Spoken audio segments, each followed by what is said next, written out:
Like this. Hit it. The Roger Report live morning show.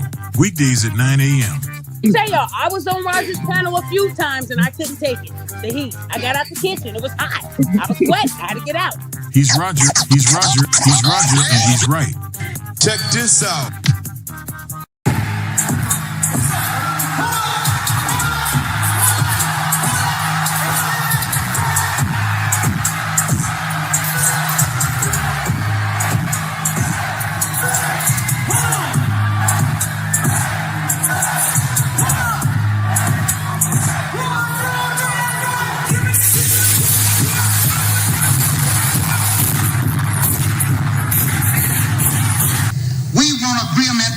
We can live or die. You choose. I have spoken to you a lot of times in hatred and anger, and you have not heard me. Well, you had better hear me today. If you won't listen to me when I make an appeal for the Negroes because you have no concern for the Negroes, listen to me when I make an appeal for America. You claim you love America. Well, we love America. But you are driving us back and you are making a Samson out of us, and we are going to pull down the pillar. And then you think we have no right to ask for something? Is it too much to ask you to grant us human dignity? Should we be put down and shot to death for this request? If so, you can aim your guns. What the hell do you think we care about dying if you're going to deny us the right to live?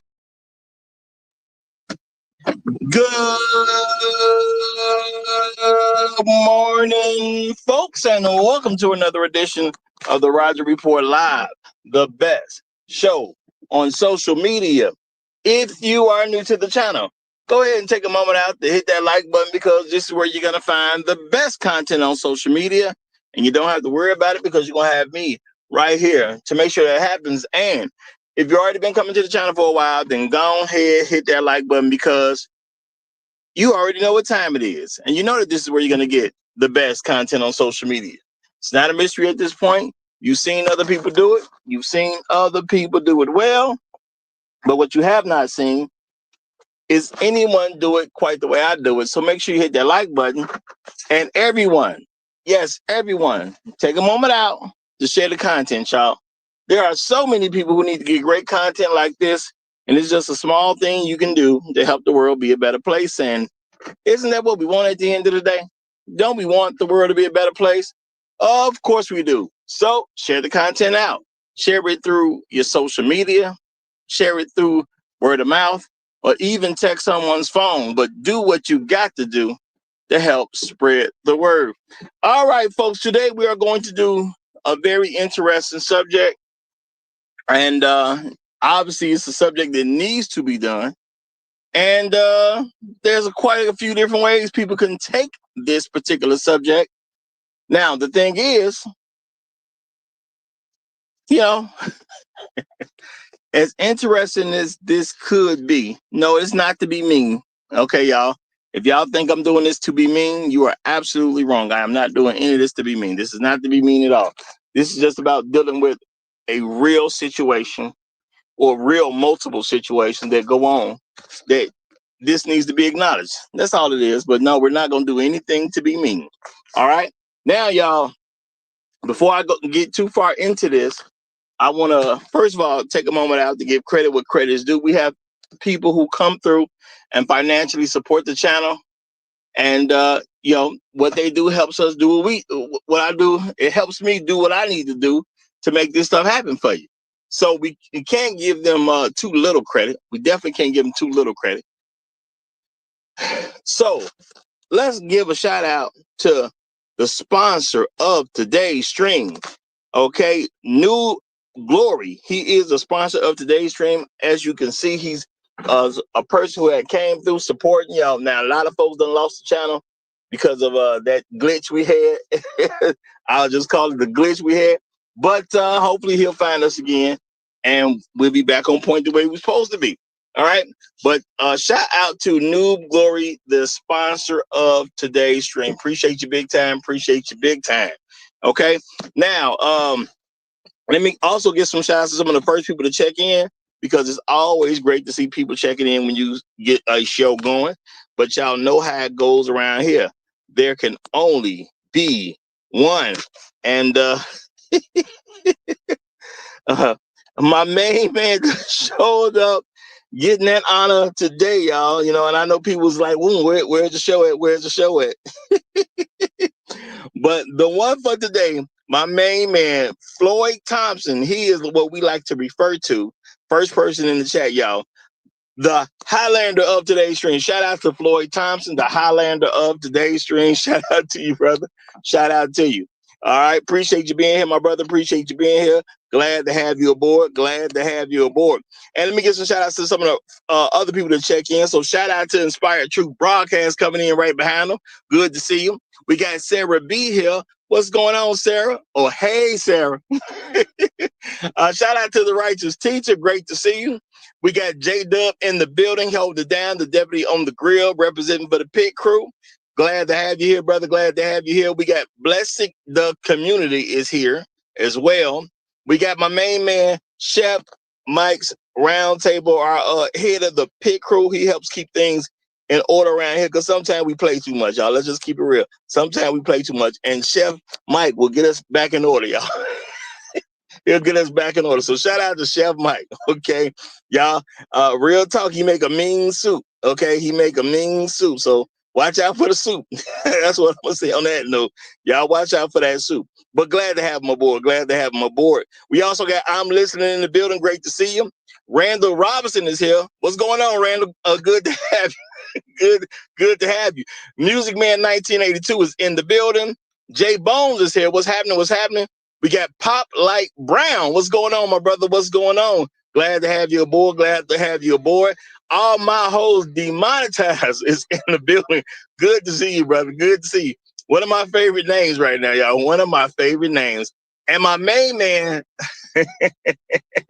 Tunnel Runner, is checking in. Glad to have you, brother. Glad to have you, y'all. Now, I put a few links in the description, y'all. Put a few links in the description. We got some very interesting stuff going on. Okay. Now, I know that first link that I put in, well, that was just a shout out for the youngster doing the Rubik's Cube thing. You know, that was just a kind of a shout out to him and for him doing this thing, y'all. I know y'all might be like, well, what the heck is that doing up in there? Well, if you've seen the other links, you may question why that first link was in there. But my thing is, hey, shout out to that young brother. He doing this thing on the Rubik's Cube side, okay? You know, glory can come from a lot of different places. Accomplishments can come from a lot of different places. Look like the young black man gonna be all right. That's all I'm saying. It looks like the young black man gonna be all right. And that's real talk. So shout out to him for that. Shout out to him for that. You know, now we got some other links in the description that show a little bit of what's been going on with Black America, especially from the female side. Okay. It shows a little bit about what's going on. Now, the thing is, you know, we've had some quote unquote tough situations, as they say. And a lot of people, we fall into I believe what Dr. T.S. Johnson coined flat blackness. When we just look at black people as a whole, you know, we look at the overall community, and sometimes, or a lot of the times, we do it when it shouldn't actually be done. You know, that's just real talk. We do it when it shouldn't even be done. All right. Now, the thing is, I understand it. I get it. Okay. People gonna do what they do. They're gonna do what's considered natural to them. So I totally get it. Okay. Not tripping about it. But we do need to have some level of understanding that flat blackness ain't the only blackness. Okay. Once you get into blackness, there's an inside view versus the outside view. Now there's a outside view where, you know, everybody's just the same. You know, and a lot of us, we carry too. I have an outside view of white people in America. Okay. When I look at white people in America, I don't look at no Scandinavian. I don't look at who's Polish. I don't look at who's Russian. I don't look at who's European in any way. Whatever, however you want to classify them as different groups of white people, I don't pay attention to none of that, and I don't care. Okay, I don't care. They just white people to me. All right, it is what it is. Now, when white people separate themselves to some type of reasonable thing where I can see that they are moving somewhat differently, then maybe I will look at them different. But as far as I can tell right now, they pretty much just one big group of white folks that can't stand black men. That's how I see them. Okay, just a big group of people. Their culture is to kill, steal, and destroy. That's just how they move. It is who they are. And when they show me different, I'll see it as something different. But it's up to them when they show me when they're ready for me to see something different. It is what it is. All right. So everybody ain't the same, but I totally get why people can get classified the same way. Because a lot of people don't think too much. Okay. A lot of people just don't do a lot of thinking behind stuff. Now, I've told y'all time and time again, when I deal with white people from an individual standpoint, I have to deal with them as an individual. Because as a group, I don't want nothing to do with them. Okay. Now, that don't mean I ain't met a cool white person before. This doesn't mean I haven't met a funny white person before. It doesn't mean I ain't cracked a joke with a white person before. No, I just judge them as individuals. Because if I judge them as a collective, I don't want to be around them. So, that's what I give to white people. As an individual, I see what you got with you. And it is what it is. Now, there are some things that break down when it comes to the black community. And then there are some things that are very different. There are men who are different than women just off GP because we're just not the same. Okay, we're just not the same. We're not created the same. Yes, we have some human things in common, but males and females, they kind of diverge a little bit. So of course there'll be some difference in men and women. Now, the thing is, people like to think of community, and I'm not saying that's a bad thing. But there are some requirements to be part of any community. Now, this is something that black men need to actually get a grasp of. Okay, you got to get a grasp of something. Okay, black men, I'm talking about the collective. Old black women, and I'm talking about the collective. Nothing. Okay.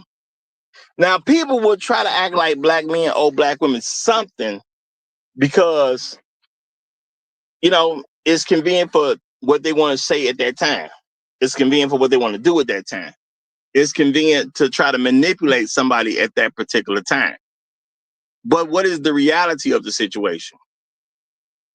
The reality is we don't owe them anything. And this is something black men, have been taught the opposite of. As black men, we've been taught that we owe black women everything.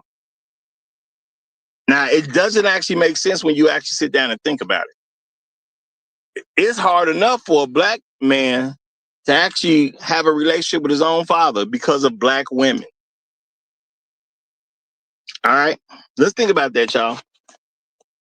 It's hard enough for black men to have a relationship with his own father due to black women.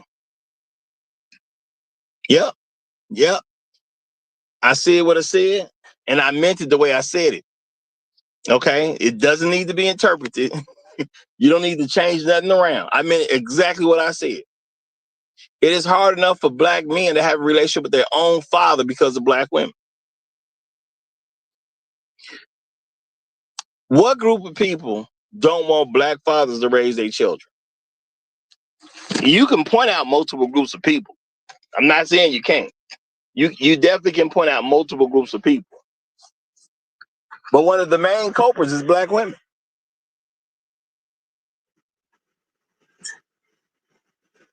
Black women prove they don't want their children to be raised by black men. Now that's going to affect the daughters a little bit different than it's going to affect the sons. It's going to affect them both, but just a little bit of a difference. Okay. Give me 1 second, folks. Give me 1 second.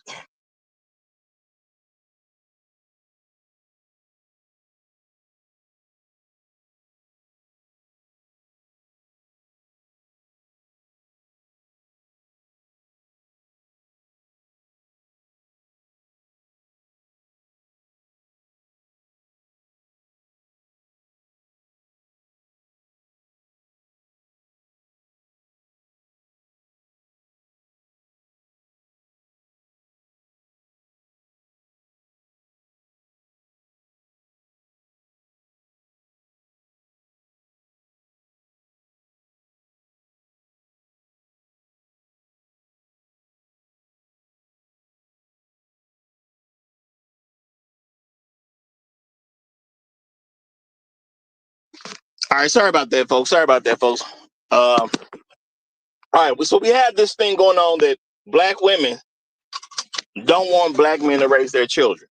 Now, you can point out other groups of people who don't want that to happen as well. I'm not saying you can't. Okay. Now, the issue with black women is, though, unlike a large number of other folks, they will have children by black men and still don't want them to raise them. Now, it's a little bit, I'm not saying it's good or it's right.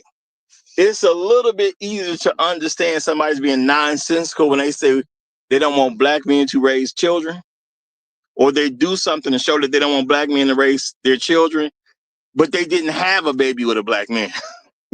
That makes, I mean, it's nonsense, but it's less nonsense than the person who actually has the baby with the black man, and then they don't want the black man to raise their child. Okay? That's crazy. But hey, that's the real world. It is what it is. I didn't make it. You know, I'm just walking around in it just like you walking around in it. You know, and black women have expressed some problems over the years. Okay? They've expressed some problems. And I gave a few examples of problems that black women are having. All right. And people ask certain questions like, it's black men's job to get in there and do something about it. Yeah, let's really examine how a functional community operates.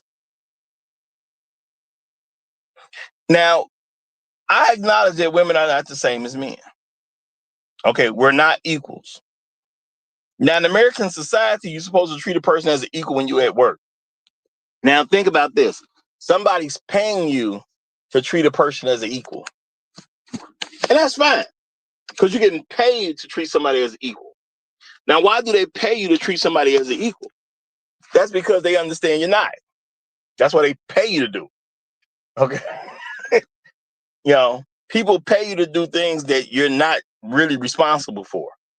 It becomes your responsibility once you accept payment for said thing. You know, there's people who pick up garbage. They drive around different neighborhoods, they pick up garbage. These people are not responsible to pick your garbage up. No, they just random folks. The only reason they accepted a responsibility to pick your garbage up because somebody paid them to do so. So because they're paid, they accept a responsibility to do a certain thing. Okay? Same thing for a doctor. It ain't a doctor's job to make sure you're healthy, but the doctor became a doctor. He accepts payment to make sure you're healthy. Okay, I don't care where you are in the range of employment, whether you own the business or you're just working for a person who owns the business, whatever it is, people do stuff because people get paid to do stuff. Now, people do some stuff for free, and that's their business at the end of the day. But who gets to dictate your free time? Now, the thing is, you know, this year alone, in 2025, a lot of people have paid attention to this thing about black women lost some jobs. I even covered it myself. You know, they were talking about over 300,000 jobs lost just in 2025 in the first quarter. I'm not going to say they didn't lose a job. Yeah, they lost some jobs, sure. And there have been some questions asked about this, okay? Some people are even asking, what are black men going to do about the fact that black women lost 300,000 jobs? Well, let's keep it real. That's their husband's problem. See, if you want a community, you got to participate in the community. What are communities? Communities are groups of men who work together to achieve certain goals to benefit everyone involved. Now, what do I mean by everyone involved? Not just the men, but the women that they get married to, and then the children that they have that are in their homes. We as men, we do things so women we marry can have a better experience, a better life, and children that we have can have a better experience and a better life. That's what we do. Now, let's think about this, y'all. As a community or as an individual, who do you care about? You care about yourself. You take care of yourself, right? You got to make sure you're good, right? And now, whether a person actually does it or not, you know the first person you should take care of is yourself.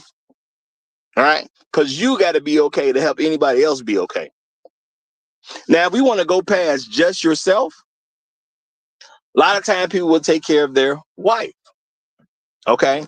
You get married, you got a wife, she's under your program. You make sure things that she wants and things that she needs are taken care of. Well, you definitely make sure the things she needs are taken care of. When it comes to wants, you do things according to what you understand is going to work out. Because, a smart husband's not going to give his wife everything she wants. Sometimes she's going to want something that's bad. But as a husband, you're supposed to make sure that stuff she's not receiving and things that she wants that are positive, that, she'll be able to get some of those things.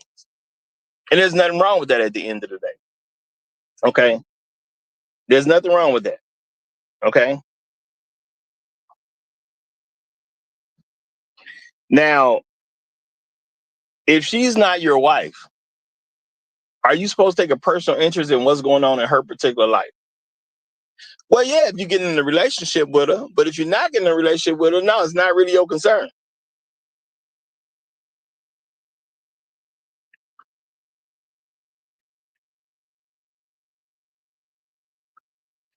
Now, people act like this is not a real thing when it comes to black men.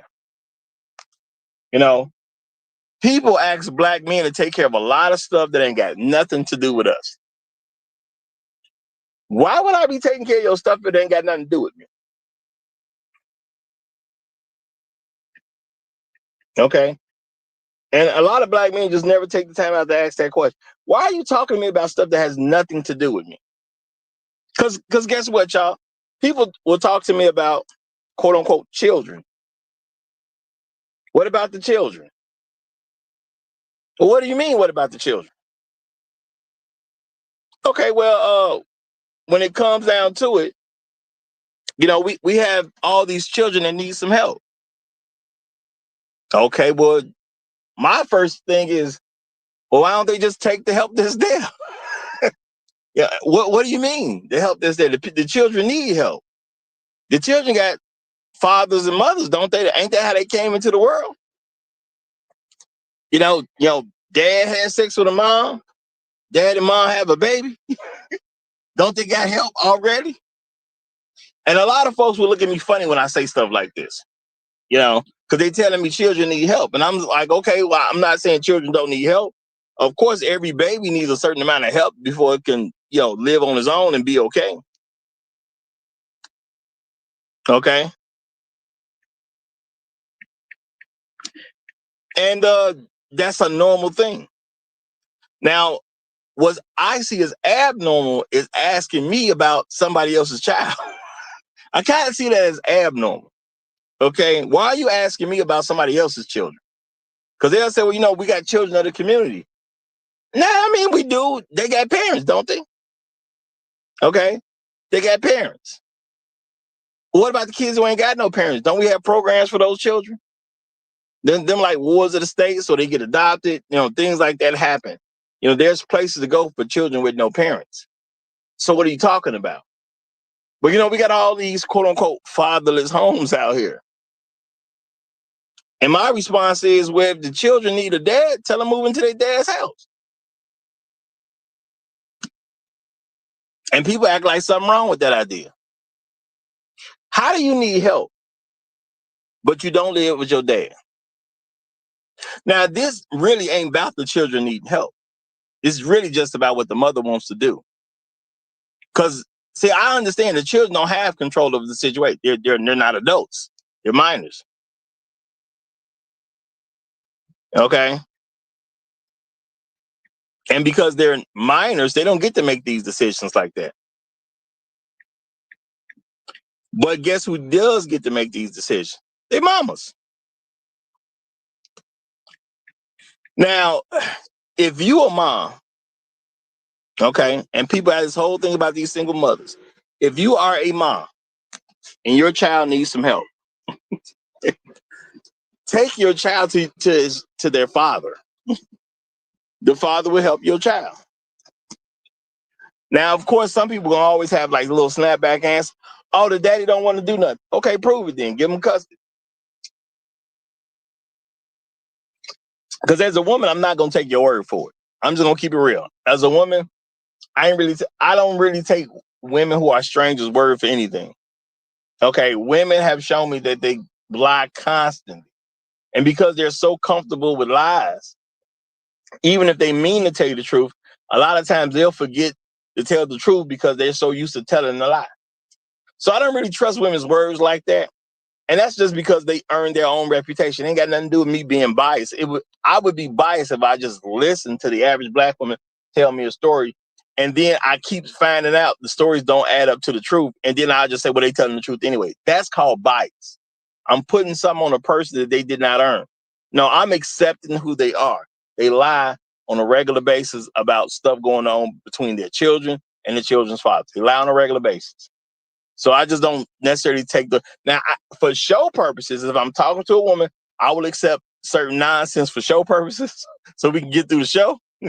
But realistically, no, I'll just be accepting nonsense they say. They say a lot of stuff that just don't make sense. And I don't believe stuff that just don't make sense.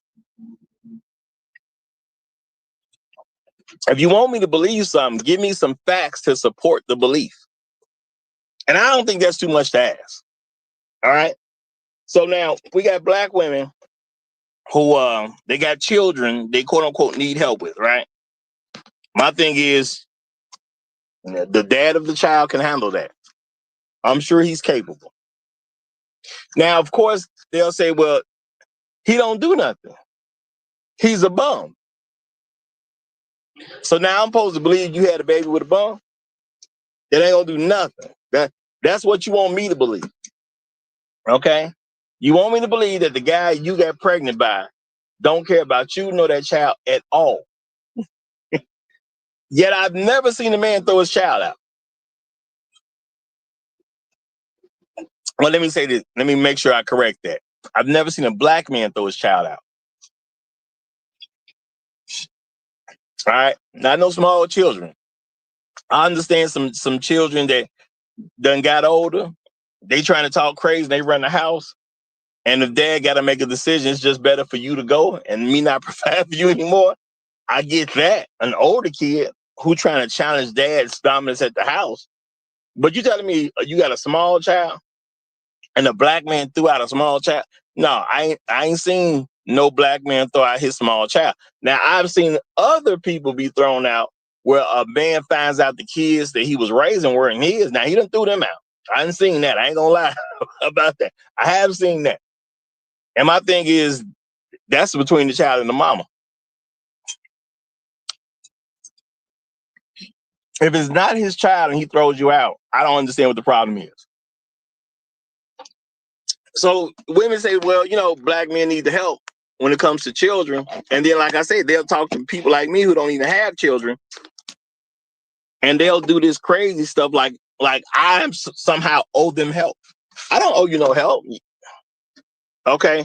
Well, and I told y'all, they used to get me with the back to school stuff, which I assume is going on right now because kids are getting ready to go back to school. All the kids are now, getting ready to go back in school if they're not technically already started at this particular point. Okay. So, they used to get me with that stuff. Can you donate for the kids going back to school? We want to get them goodie bags with a, book bag, a lunch box, some pack of pencils and some pens, all that type of stuff. And I used to give people for stuff like that until I realized, man, these kids got dads. Why am I giving anything to help you keep some child away from their father? How am I helping him? Okay. How am I helping him? I don't get it. Okay. How am I helping some man with his child if I'm somewhere giving some donation so his child can be bought a book bag by the quote unquote community? All right. His child can be bought some pencils by the quote unquote community. How am I helping that dad out? I'm not. So guess what I stopped doing? I stopped giving. I don't give to nothing like that no more. Okay? I don't give to women begging in the streets. Because if you in the streets begging, that means you got an issue that can easily be solved if you just do what's right by the men around you. That's all you got to do. Okay? Now, now I see somebody in the comment section, D3DD says, Father, don't be violent to your child. Ain't nobody said nothing about being violent to a child. So why are you putting that in my comment section? Now, you done been here before, so I'm assuming you cool, but why would you put something like that in my comment section? Are you violent toward children? Because you just came up with a thought that wasn't presented all on your own. Are you violent toward children? And you're asking people to not be violent like you are? Now, I'm not saying you don't mean well, but y'all, people do have thoughts that pop out there. Okay? And they come at weird times. Now, I understand I'm doing a presentation about people in the world, but I'm doing it. When you're just in the comment section, you just make up stuff that ain't even been talked about. You got to ask a question about what's going on with that person at the time. Okay? So, you know, it is what it is on that note. Now, if you're joking or something, let me know. Because like I said, I didn't seen you around here before. So I don't think you're technically doing something out of malice.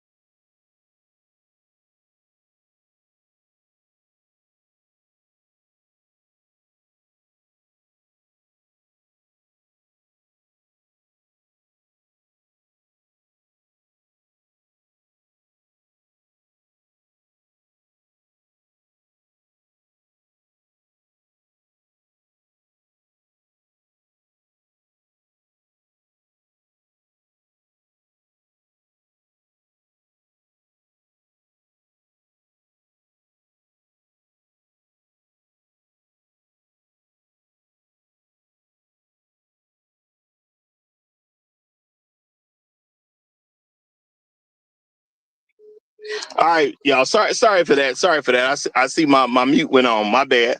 My bad. I'm over here trying to spit fire and my mute came on. Sorry. My apologies, folks. My apologies. Okay.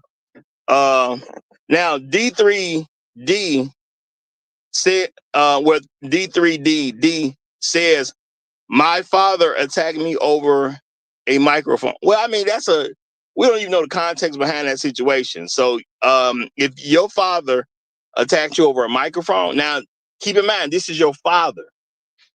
You say he attacked you over a microphone. I got to automatically assume without any context that that's your fault. A father ain't going to just quote unquote attack his own son over a microphone. You were probably doing something you ain't had no business doing. Man, I done got whoopings before too. Okay? I was doing something I ain't had no business doing. My father was correcting me. At the end of the day, that's just not a problem. So without any context of what's going on, I would have to assume that's your own fault. Okay? And I'm not saying that to be mean. I'm just saying that to be real. What kind of father do you have if your father won't discipline? You don't have a really good father if he won't discipline. And a lot of people act like I see you, Chef. A lot of people act like something is wrong if their father disciplines them. If you do what you're supposed to do, you probably don't get disciplined. Now, I can definitely say, I don't remember just getting disciplined for no reason. I ain't live that life. I don't have friends that live that life. I know in the movies they'll say stuff about fathers are abusive, but I don't see that stuff in real life. I ain't go to school with no kid who was being abused by their daddy. I ain't seen it. Okay, I understand. There's movies and television shows with this stuff in it, but I don't see this stuff. Where the evidence? That's my thing. Where's the evidence? And matter of fact, when they looked into children being abused by parents, they found that it was a bunch of mamas. Real talk. They found out it was a bunch of mamas. Real talk. So, hey, it is what it is on that note. So now people will say that they need help with children. Cool. You need help with some child.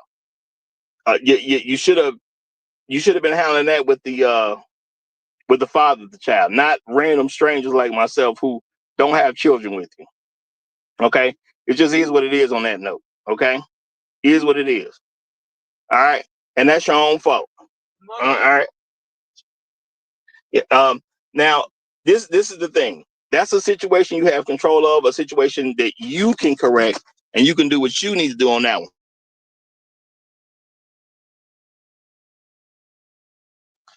Now, you handle that situation the way you want to. Okay? If you gave up being with the man, that's the decision you made.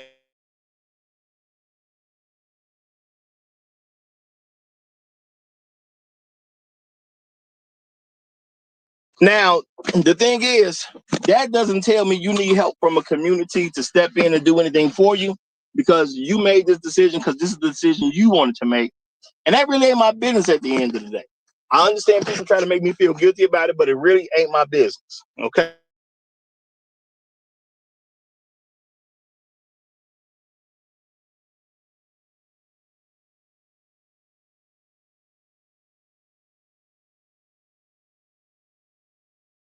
Yeah. Now, this is the thing, folks. If you make a unilateral decision to do something different,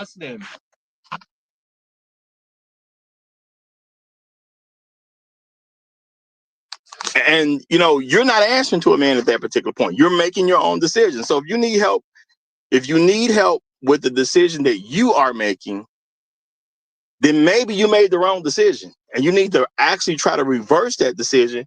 Go back to the man go back to the man that you made that decision with, and just do something different at that point. That's what I would say. Do just do something different. Yeah. Okay.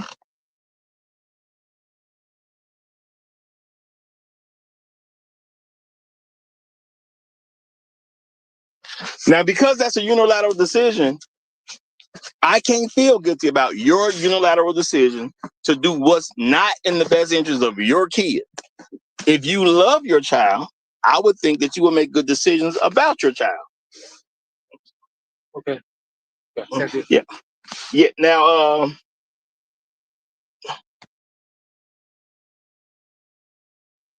see, this thing about loving your child means you have to sacrifice something for your child. The fact that you don't actually want to do anything right by your child, and I'm going to say this, y'all. If you think it's better for your child to be raised away from the child's father, obviously you don't really care about the kid like that. I understand some people are going to say, well, we didn't know. Man, years and years and years have passed. We know now, y'all. You can't be on this, well, I didn't know it's not good for I don't know that it's not good for a child to be raised with his father. We know better now. Okay? So you don't get to hide behind we just don't know. All right. Now, that's one way that women say they need help. But if you can actually find a guy who won't have interest in his child and he be a black man at the same time, you literally went out your way to do that, because according to estimations, it's only about what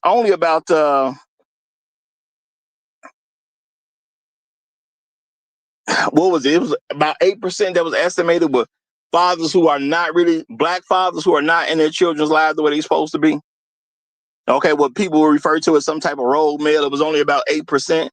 If you found somebody in this 8% scenario to have kids with that don't love his own child, okay, and honestly, I know enough information. I think that was way overestimated. I think, if anything, it would actually have to be down to 2 or 3%. But I ain't gonna argue against somebody who did the actual count.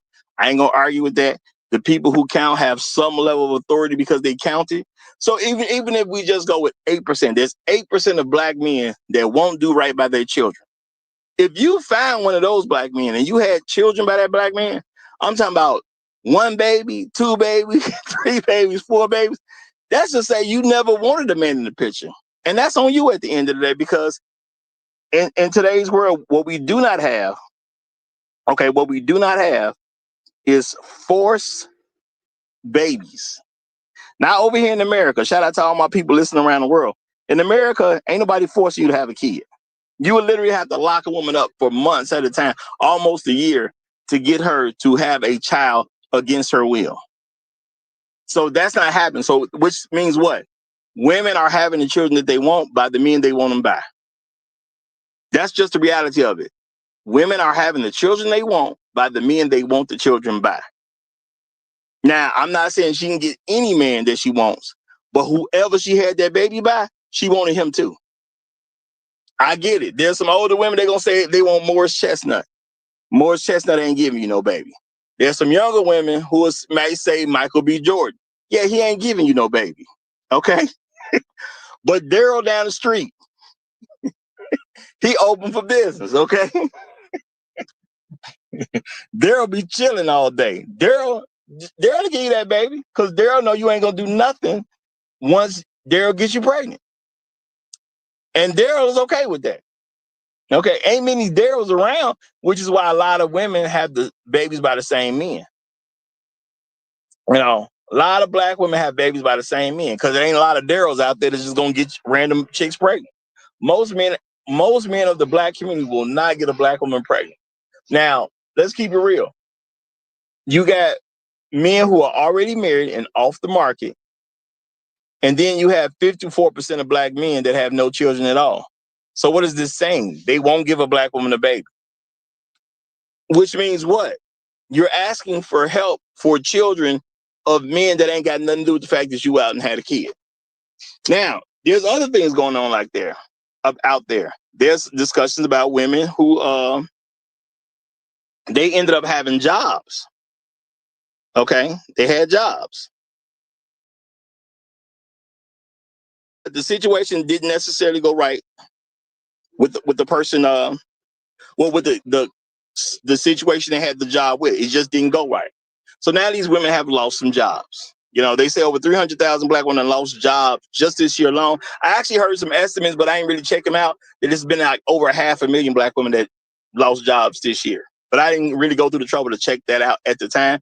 So I'm not going to say that that's a for sure thing. Okay. But we know over 300,000 have lost some jobs.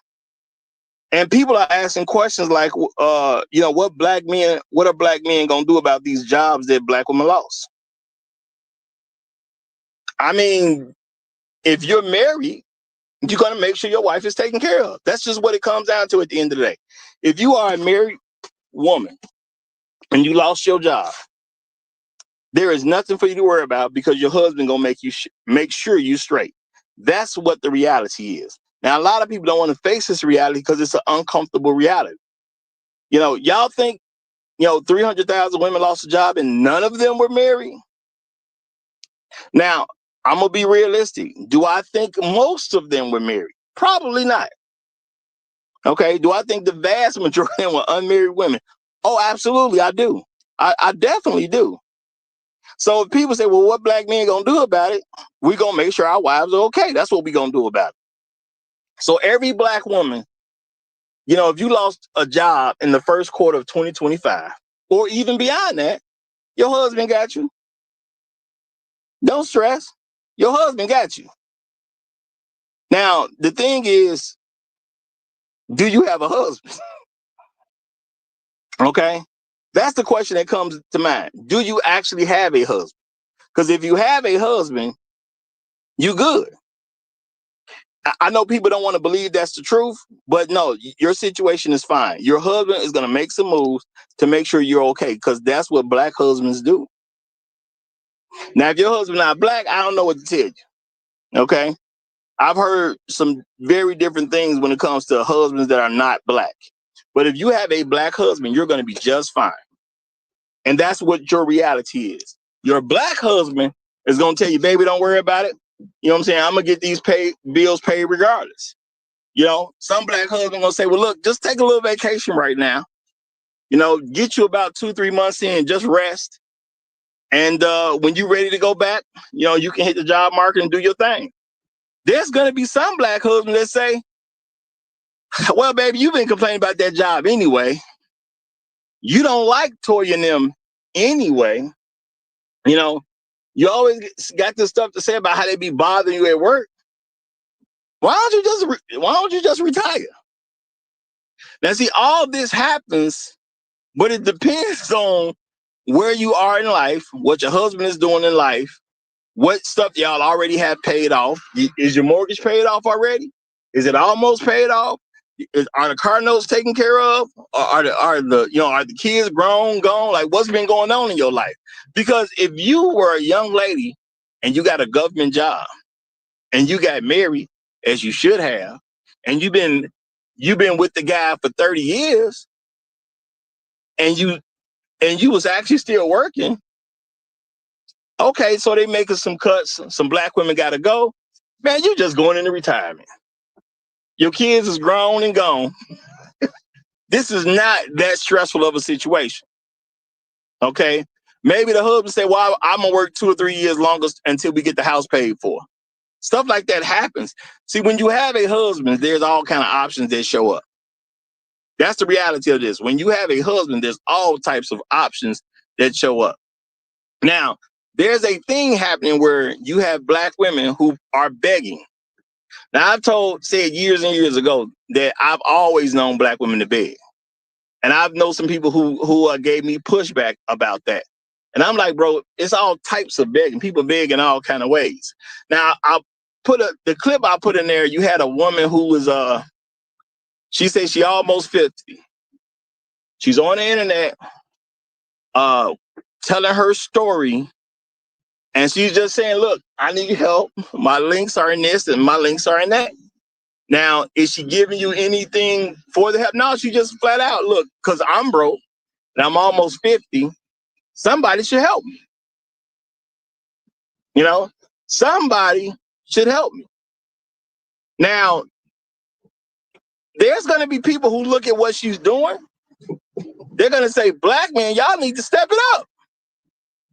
You got a sister out there begging. Now, I'm going to be realistic, y'all. When I heard her tell the little thing that she told, did I feel any empathy because she was begging? The truth is no.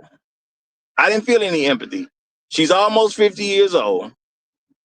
Obviously, her life did not go the way she wanted it to go. She says she's been dealing with poverty her whole life. Now, that could be very true. I'm not going to say she lied about that. That sounds reasonable based on what we know about society. Matter of fact, she said she was a single mother herself. So I can definitely believe that she dealt with some level of poverty because she had kids. And now if she was working, whenever she was working, she split money with the kids once she had them. So has she been in poverty a very long time? Yeah, I'm sure. Man, probably. Is that a big deal? No. See, this is the reality of America, y'all. There's always going to be the haves and there's always going to be the have-nots. Capitalism is a great system, if you ask me, because it allows someone who's a have-not to become a person who has. Okay, you can become the have, as they say, even though you may start as a have-not. Now, the thing is, this woman has had options her whole life. She even mentioned maybe going to live somewhere else because the cost of living would be different. And my thing is, I get that if you're going to do some remote work and you're going to go to another country and you're going to spend dollars earned by American people, sure. I totally get it. If you work for an American company, but you go to some place that, it's cheaper to live and your dollar going to stretch out a little bit more. Yeah, that makes sense. Now, if you're going to go to another country and you don't already have income coming in from America, then, the cost of living is different, but I'm pretty sure the wages are very different as well. So you're going to trade one type of poor for being another type of poor if you don't already have money coming in from America. So you want their poor instead of America's poor. I don't know if that's the best decision. Okay, I didn't see some footage of some places around the world. I don't know if their poor is quite the same as our poor. And to be poor over here can beat a lot of place. I'm not going to say there's no place better in the world to be poor, than America. But I'm just gonna say I do think America, when it comes to poverty, is our poverty level is a little bit different than other poverty level, and I think I would accept America's poverty level a lot quicker than a lot of other places. That's all I'm saying. So, just moving ain't the only thing in that scenario. Now, Black men, we are living this life where a lot of us, we're taught to be guilty for what's going on with Black women. We hear stuff about the community and what the community should be doing. And Black men don't understand, for the most part, that they are the community. There is no community where the men don't live. Every community is based off the men being alive. Every single one of them. The only reason there are no more Aztec women is because there's no more Aztec men. Women have never defined a community. Now, I know being raised as a Black man in America, this is stuff you're not taught for the most part. We are taught that women are the community because people want us to think women, we are supposed to be subservient to Black women in all types of contexts. So they never teach you that a Black man is the head of his community. Now, the Black women will say it because they want to get something out you. In general, do they treat you like the head of a community? For the most part, no. So they treat you like you're not the head of the community, and then they have problems and they want you to come along and fix it. And I've explained to a lot of Black women that your problems aren't mine. Now, realistically, have I talked with some Black women who've been in certain situations, they've explained some stuff to me? Yeah. And you know what I'll do? And this is real talk, y'all. You know what I'll do? I said, well, have your husband give me a call. Now, why would I say something like that to a Black woman? Because men are supposed to look out for each other. As a man, what y'all think neighborhood watch is? It's the men looking out for each other. I'm a man. I live here. I want somebody to help me protect my property. Okay? I'm a man and I have a wife and I live here. I want someone to help me protect my property and my wife. Well, I'm a man, I'm married, and I got children. I want somebody to help me protect my property, my wife, my children. See, the men, they get together and they do shared responsibility. If something going on in the neighborhood, I'm going to check on your wife if you're not there. And if I'm not there, you check on my wife. Okay? If stuff is happening, you look out for my house, I'm gonna look out for your house. You look out for my kids, I'm gonna look out for your kids. See, that's community. We all looking out for each other. Now, the thing is, unmarried Black women haven't built a community like that. Now, when you live in America, my thing is this is okay because you didn't have to. Nobody required you to build a community relationship like that. So when Black women start losing jobs, who are they supposed to go to? The answer never changed. You're supposed to go to your husband. Why haven't you went to your husband? And do y'all understand how differently things would go if Black men would just simply start asking Black women, why don't they just go to their husband? I've been on social media for years now. Granted, I've lost some channels, and I get it. The powers that be don't necessarily want a message like that to get out, because what'll happen if Black men start asking that on a regular basis? Okay, a woman tells you about a problem, and women do this all the time. Let's keep it real, y'all. Don't women say stuff around men to elicit? They trying to elicit some an offer because they don't like this. They want to say that you offered it to me, which means they're not responsible. That's the way they look at it. If you offer them something, they're not responsible. They don't owe you nothing. It's over with. There's no sense of community. I don't really want nothing to do with you. It's over at that moment because you offered it. And my thing is, that's cool. I'm not saying women don't have to be that way. But if that's the game, that's the game. So now this is the thing. I hear women talking about a problem. I don't make an offer to help a woman. I'll make an offer to help the woman's husband.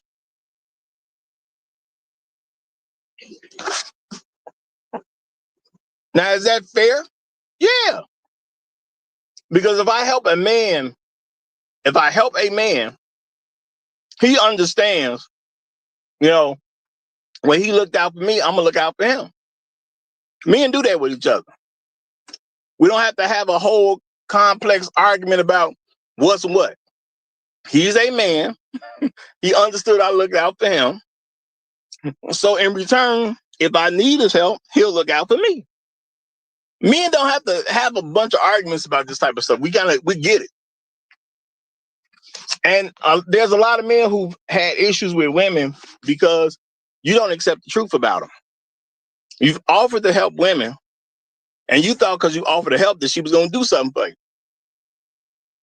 Now, I ain't saying a man can't get lucky. You might help a woman at the right place at the right time, and hey, maybe you do come up on something. It could happen.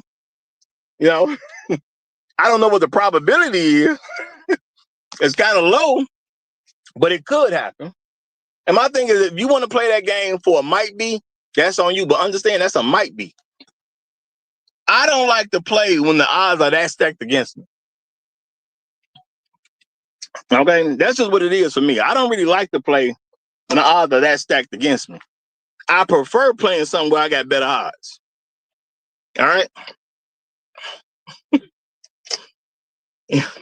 Shout out to Mr. Shook to you. He says, hashtag Roger's right. An offer to solve the problem is essentially a gift that requires no reciprocity in their eyes. Hey, I couldn't say that better myself. And my thing is, that's why I can sit there and listen to women have problems and not make an offer. I've learned to do it so well that women have asked me, you a man, you heard us saying this, how come you ain't saying nothing to help her? And I've literally turned to them and say, well, because it ain't my problem. But you a man, though. Yeah, I'm a man. I'm a single man. Single means I don't owe nobody nothing. That's what that means. A lot of y'all don't understand what single is. Single means me. That means I'm looking out for me, myself, and I. And the way I see it, me, myself, and I got this. We good over here, okay? All right? Now, when my woman tells me she got a problem, I help my woman with her problem. See, I'm not a person that believes in you treat women like crap. I don't do that. Okay, if you my woman, that's a certain position or a certain status that I'm gonna make sure that it comes off that way to people that she knows. She has a certain status because she's with me now. When she wasn't with me, you can do what you want to do, and I ain't worried about it. But if you're with me, you hold a certain status. So as long as you can hold on to that status, I'm gonna treat you a little bit different than just some average woman. But a woman who's not my woman, her having a problem is no big deal to me. People have problems every day, B. People got problems every day, B. It's not my job to solve all of them. I'm not God. And I've been realized that. God is powerful enough to help everybody. I'm powerful enough to help me, myself, and I. Okay? Somebody said, well, what about your people? My people is people of my community. What you mean by that? I mean respectable, productive, functional black men, their wives, and children that live in their homes. Because if you're not a wife of them, if you're not children of them, I don't know what group you belong to. It's that simple at the end of the day. And I operate that way. Have I helped some little kids? Sure. Have there little kids I've seen that need some help and I kind of ignore it? Yeah. I didn't see them as one of ours. I'm not saying you can't go out and help any kids you want. That's your business at the end of the day. It's your time, your money, your energy. Do with it as you please. I think my time, my money, and my energy, if I'm going to help a child, it should help children of people I mess with. You know? I've helped some kids before. You know, I've even helped kids before that didn't necessarily belong to us. But once I started thinking about this stuff, you know, I started changing. You know, with the more you grow, the more you learn, the more you grow, the more you're supposed to do stuff a little bit different. You know? So now I see children who are they'll be out on the corner, sometimes they with their mom or something, and they beg. I just drive on past them. Okay. I have stopped a couple times to talk to some black boys. See, if you black and a boy and you out there begging, I'll tell a black boy, stop begging for money. Figure out something you can sell so you can make some money. Figure out something you can do so you can earn some money. Don't be in the streets begging. You're a boy. You're gonna grow up to be a man one day. Who wants a begging man? That's not a good look for you. You are a man. You're better than this. Now, I'm not saying you don't beg if you don't have the ability to do anything. If you're not in your right mind, of course, you can't even make real decisions. If your body is not right, okay, that can create some type of issues. But just to be a regular guy and you begging, that just ain't a good look. And we all know it ain't a good look. But the thing is, you got to tell folks. Now, if I see a black guy out there begging as a child, I mean anybody 17 and down, you're begging as a child. I understand your mama makes you think that you're a female and you can go out here and do female stuff and you're going to get some good results like you're a woman. You're not. And my thing is, I'm going to tell a young man, look, bro, you're not a woman. Don't nobody care about you begging out here, man. Go somewhere and earn some money. Take some of that, take some money, go buy something and sell it. Okay. I sold candy when I was young. Okay. You know, I sold more than just candy. I started with candy when I was in high school. Because I'm not finna beg people for stuff. That's just not me. I mean, I could waste my time trying to beg, but what am I really gonna get as a grown man? And I'm out here begging. Who really helping begging grown men? Now, I will say this, because I have changed my ways. If I do give some help, I would try to give help to a man. Because women got all types of programs to be on, and children got all type of things that they can be set up with. So if I'm going to help somebody, I'm going to help a man. It just is what it is. So I don't really give too much charity to nothing where I don't see men represented. If you're a black man, you need some help, I might help you. If you're a black woman who needs some help, I'm probably going to do nothing. And that's just being real. Y'all, I have learned to walk past women at the restaurant. And I go to the restaurant a lot less than what I used to. But even if I still go into a restaurant, you know, you see a woman beg and well, can you spare me some money so I can get some food or whatever? The answer is just no to all of them now. I don't give them anything because I'm a black man. They don't need my help. They're already taxing us. There are programs out there. Okay. And now I'm going to say, shout out to 79 Kali Hakate. Okay. I hope I'm pronouncing it right. He said we owe ourselves nobodies. No, I'm not saying that at all. If you want one, that's on you at the end of the day. But the thing is this, women are women. Now, why do I talk about black women so much? Because number one, I'm black. So who's better to talk about them? But you got to understand, y'all, the same rules come into play when you deal with women of other races. They still women too. Okay? If you learn if you learn the lessons that we should learn from black women, you're good to go with any woman. Point blank, period. You're good to go with any woman. Because if you learn to see it in your own women, you can see it in other women.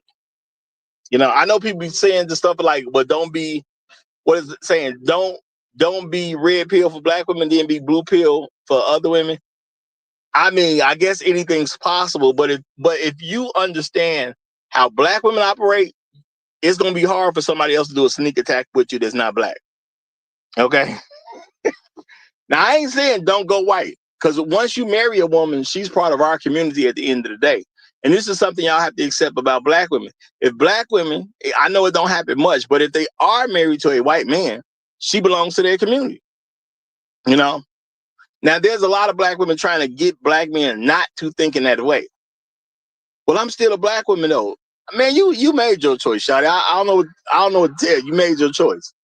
Okay, you married a white man. You know, he might be a good white man, but he a white man. Okay? It is what it is at that point. You know what I'm saying? Don't look for me to come rescue that. That white man will still have to fall into the same thing. If his wife needs help, he should be looking for white men to talk to help him with his wife. The same way if a black man needs help with his wife, he should have some other black men to call upon. You know, he can call upon his dad. He can call upon his brother. He may be able to call upon an uncle. He can call upon friends. Every man has a network of men that they can call upon if some trouble is really going down. You know? And this is something black men need to truly understand. All right?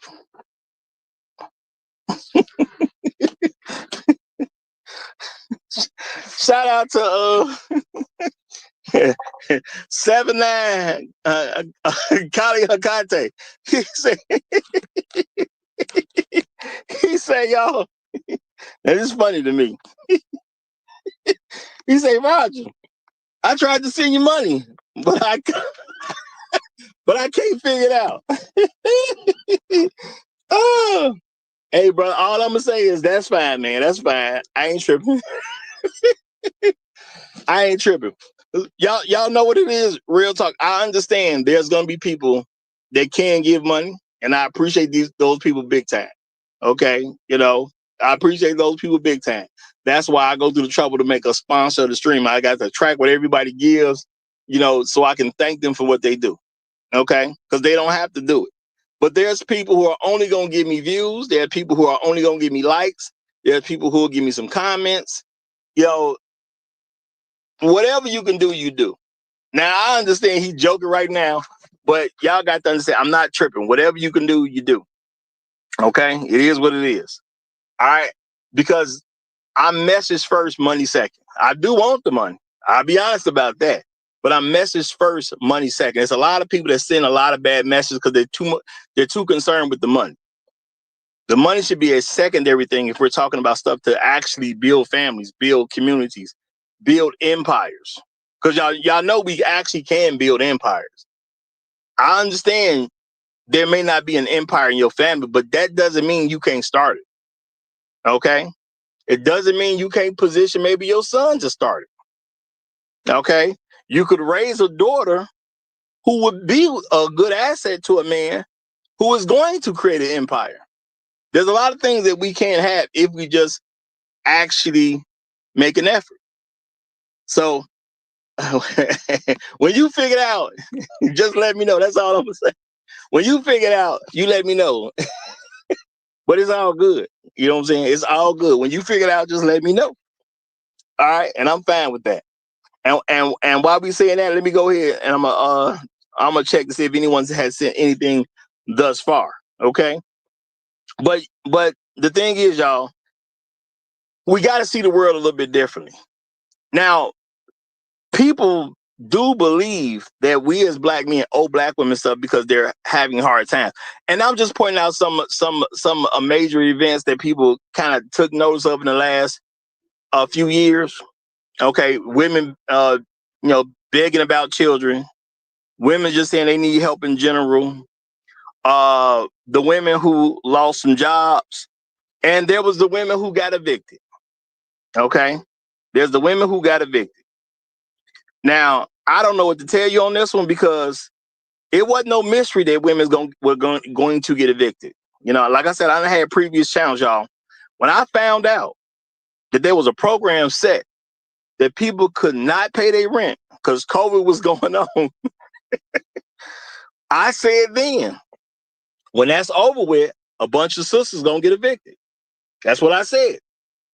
Now, why did I say that? Because a lot of black women have a habit of, if they're told they don't have to pay right now, they just not going to pay.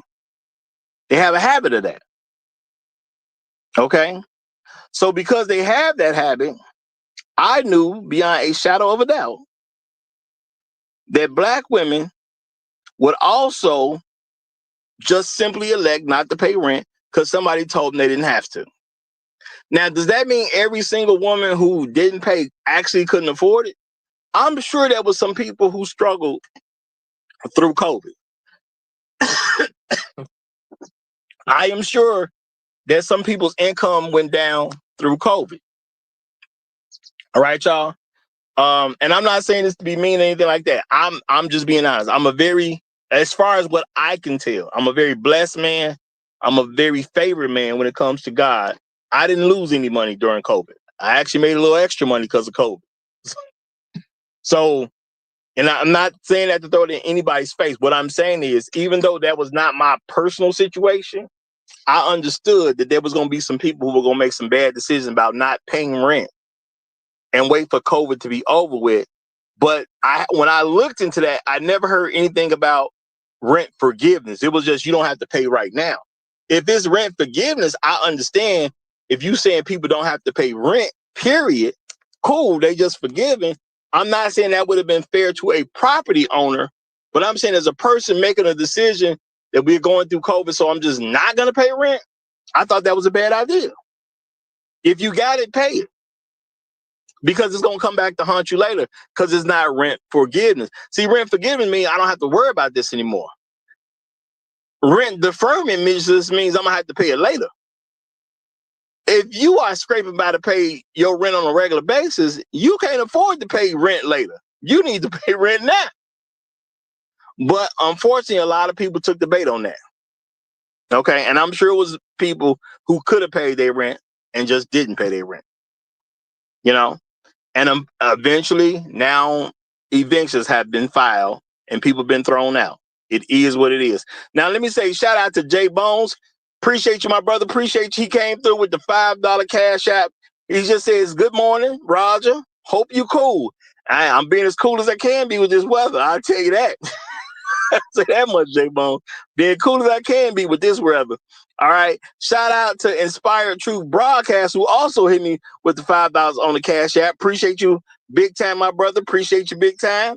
And also, shout out to Sarah B. She came through again on the cash app with $10. She said, you do it like this. Hey, ain't nobody doing it like me. That's just real talk. Ain't nobody doing it like me. But I appreciate you saying that. I definitely appreciate you saying that, okay? Because ain't nobody out here doing it like me. All right? Hey, Sarah, appreciate you. Appreciate you. Okay? Now, look, y'all.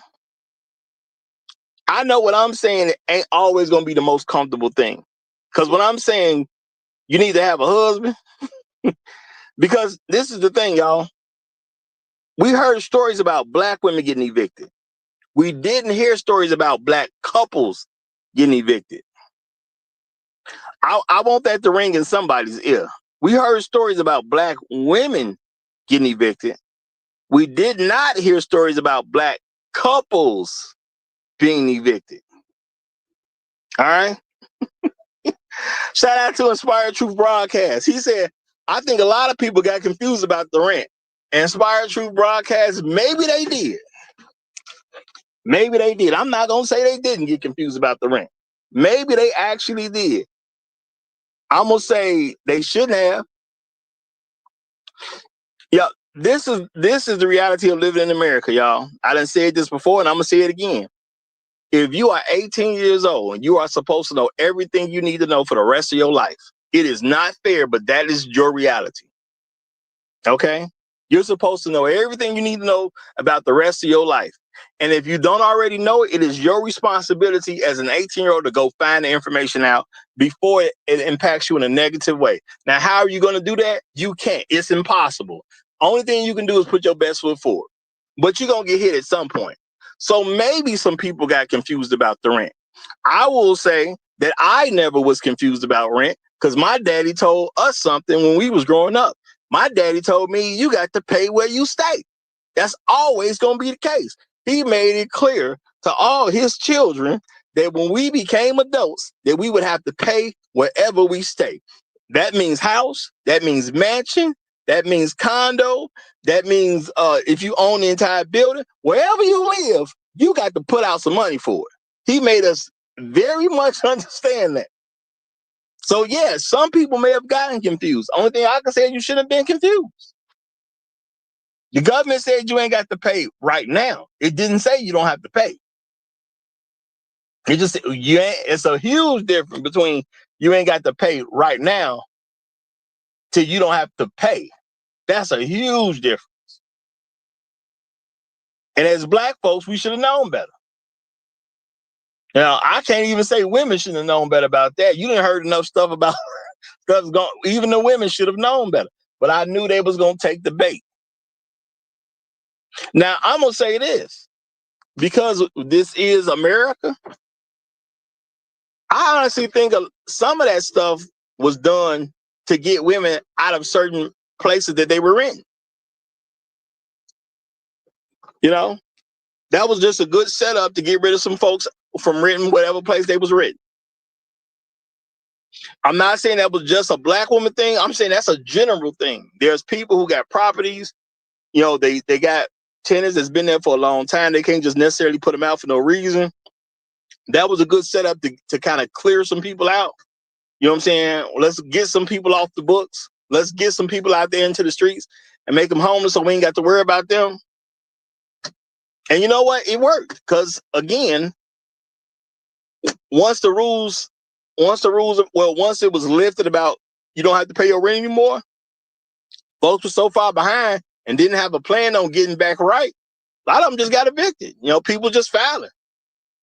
You know, landlords just if a landlord didn't know how to evict someone at that point, a lot of them sure found out. That's just real talk. So maybe they were confused, but confusion costs. That's that. See, when we accept what the world is, we understand confusion costs.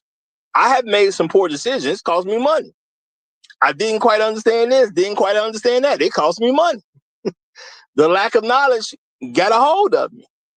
You know, I done parked a few times and didn't see the sign that say they doing the street cleaning.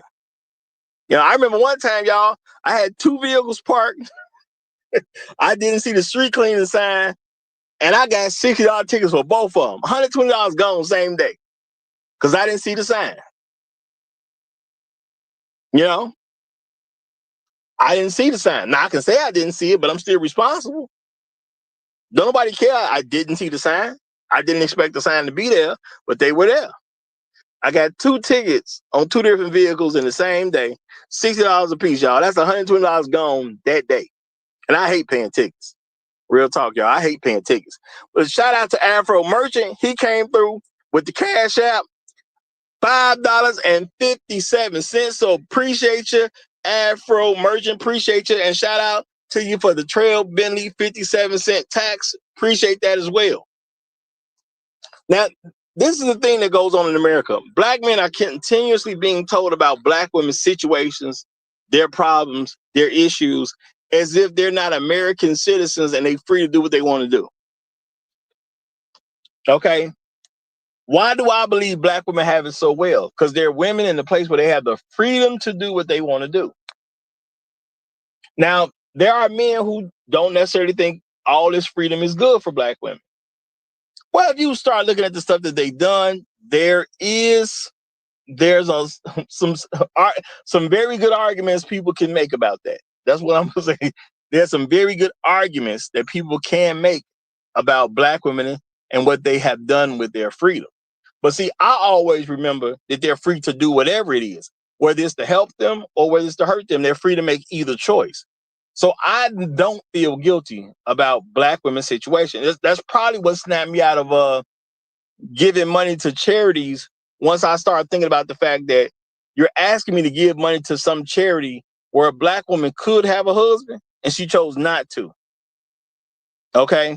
That's what I realized about, you know, giving money when it's time to go back to school. Why am I buying some kid a book bag when their dad could just buy them a book bag. You see what I'm saying? But me not feeling guilty because I understand we all have choices. Okay? If I make bad choices, I end up paying for them. So when other people make bad choices, I don't feel no kind of way about them paying for their bad choice. Now, that bad choice can cost you money, it could cost you energy, or it can cost you time. It can cost you all of them.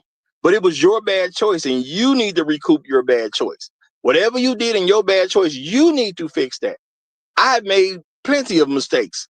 Okay, I'm not no perfect person, but I pay for them. I don't beg people to fix my problems for me. Now, I understand anybody who is not in their right mind and don't have a right body. I actually feel bad for those people. I have some empathy for somebody who, they was in a explosion of some kind and their body messed up. Their arm is chopped off. They missing the leg. You know what I'm saying? Some people who can't walk, people who are paralyzed, people who can't really move their body from the neck down. I understand folks like that needing some help. I do. But if you got your right mind and you got your right body, I think you're supposed to go out there and get it and fix your problems. Now, it's nice if somebody's going to help you with your problems. And that usually happens when you have a situation where you have men and women that got married. They help each other with their problems. That's what they do. There's nothing wrong with that. Okay? There's nothing wrong with that. All right.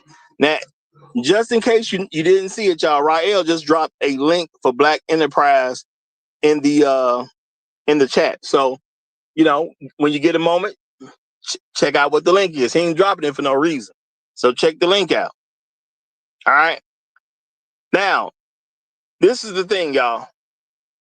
Black women need help. The collective of Black women in America are unmarried women. Who is supposed to help them? Let's not just say stuff to say stuff. Who's supposed to help an unmarried woman? Whose responsibility is it to help unmarried women? Let's actually hear what we're saying, y'all. Let's hear what's being said. Who is supposed to help unmarried women? Because when you talk about women needing help, it's always been an issue about some married woman needing something. How has this always been solved? Married woman tells her husband what she needs. Married man goes out and buys what she needs. Or even back in the day, there was a lot more. He builds what she needs. Woman needs a bathroom. He had to go build an outhouse. Okay. Woman needs, now I'm not saying all needs were just totally separate. Sometimes it's a shared need. You got a farm, but you need a barn. What happens back in the day, y'all? Community comes together. They do this barn building thing where they help each other build barns. Why? So people can get barns built that ain't necessarily got all the money they need to pay somebody to come build a barn for them. That's a community thing. Men get together, they build a barn. The women get together, they support the men building the barn. Y'all may say, well, what you talking about? Well, going out and going out there in the sun and building a barn, not necessarily an easy task. So what are women gonna do? Well, they're gonna make some sandwiches, they're gonna make some lemonade, they're gonna keep the men refreshed, okay? They'll bring some towels or something. They're going to make sure that the men are okay while they're doing this barn building process. Now, everybody don't get their barn the same day. 1 week, this person may get a barn. Maybe the next month, this other person may get a barn. Maybe a month after that, the other person get a barn. All of them weren't built in the same day. But see, when you have a community, you just make plans. We're going to do Mike's barn this week. We're going to do Fred barns next week. You know what I'm saying? We're going to do Sam's barn the week after that. It's a community thing. The women were always there to help and support the men, whatever was going on. Black women have not been there to help Black men. They have not supported Black men. They are not married to Black men. So if black women run into problems, who's supposed to help them? Because they say community, but what community do you belong to if you don't have a husband? Because the community is a group of men. Every time you looked in history about some group being conquered, it's always the men were conquered and the women became a part of the new group. Now, have there been times in history where some women would stand with their husband? Sure. And what happened to those women? They got killed. That's just what it was. It's not a mystery. It's not complex. You know, we conquered the men of this community. You can belong to us or you can die. Some women just simply chose death. They say, oh, you know, I'm gonna be with my man no matter what, even if it costs me my life. My thing is that's her choice. I don't have no problem with her. She chose what she wanted. She said, I'm being loyal to my people. I'm being loyal to my husband, even through death. I totally support her. I ain't got no problem with what she did. Now, there's some other women who say, well, you know, dude dead, it ain't that serious. Dude is dead, it ain't really that serious. I really didn't like him like that. I'm willing to be somebody else's wife at this point. You know? And I understand that. Those women were under a great deal of pressure. It's a lot of pressure to make a decision right now on whether you're going to live or die. That's a lot of pressure for anybody. Now, I understand that men have said something about women who made that decision where they decided to, you know, go with the new group. All I'm going to say is I get it. I ain't even tripping about it. But the thing is, it's all choices at the end of the day. Now, a lot of black women complain about, you know, black men need to do this for the community. They need to do that for the community. Where's your support?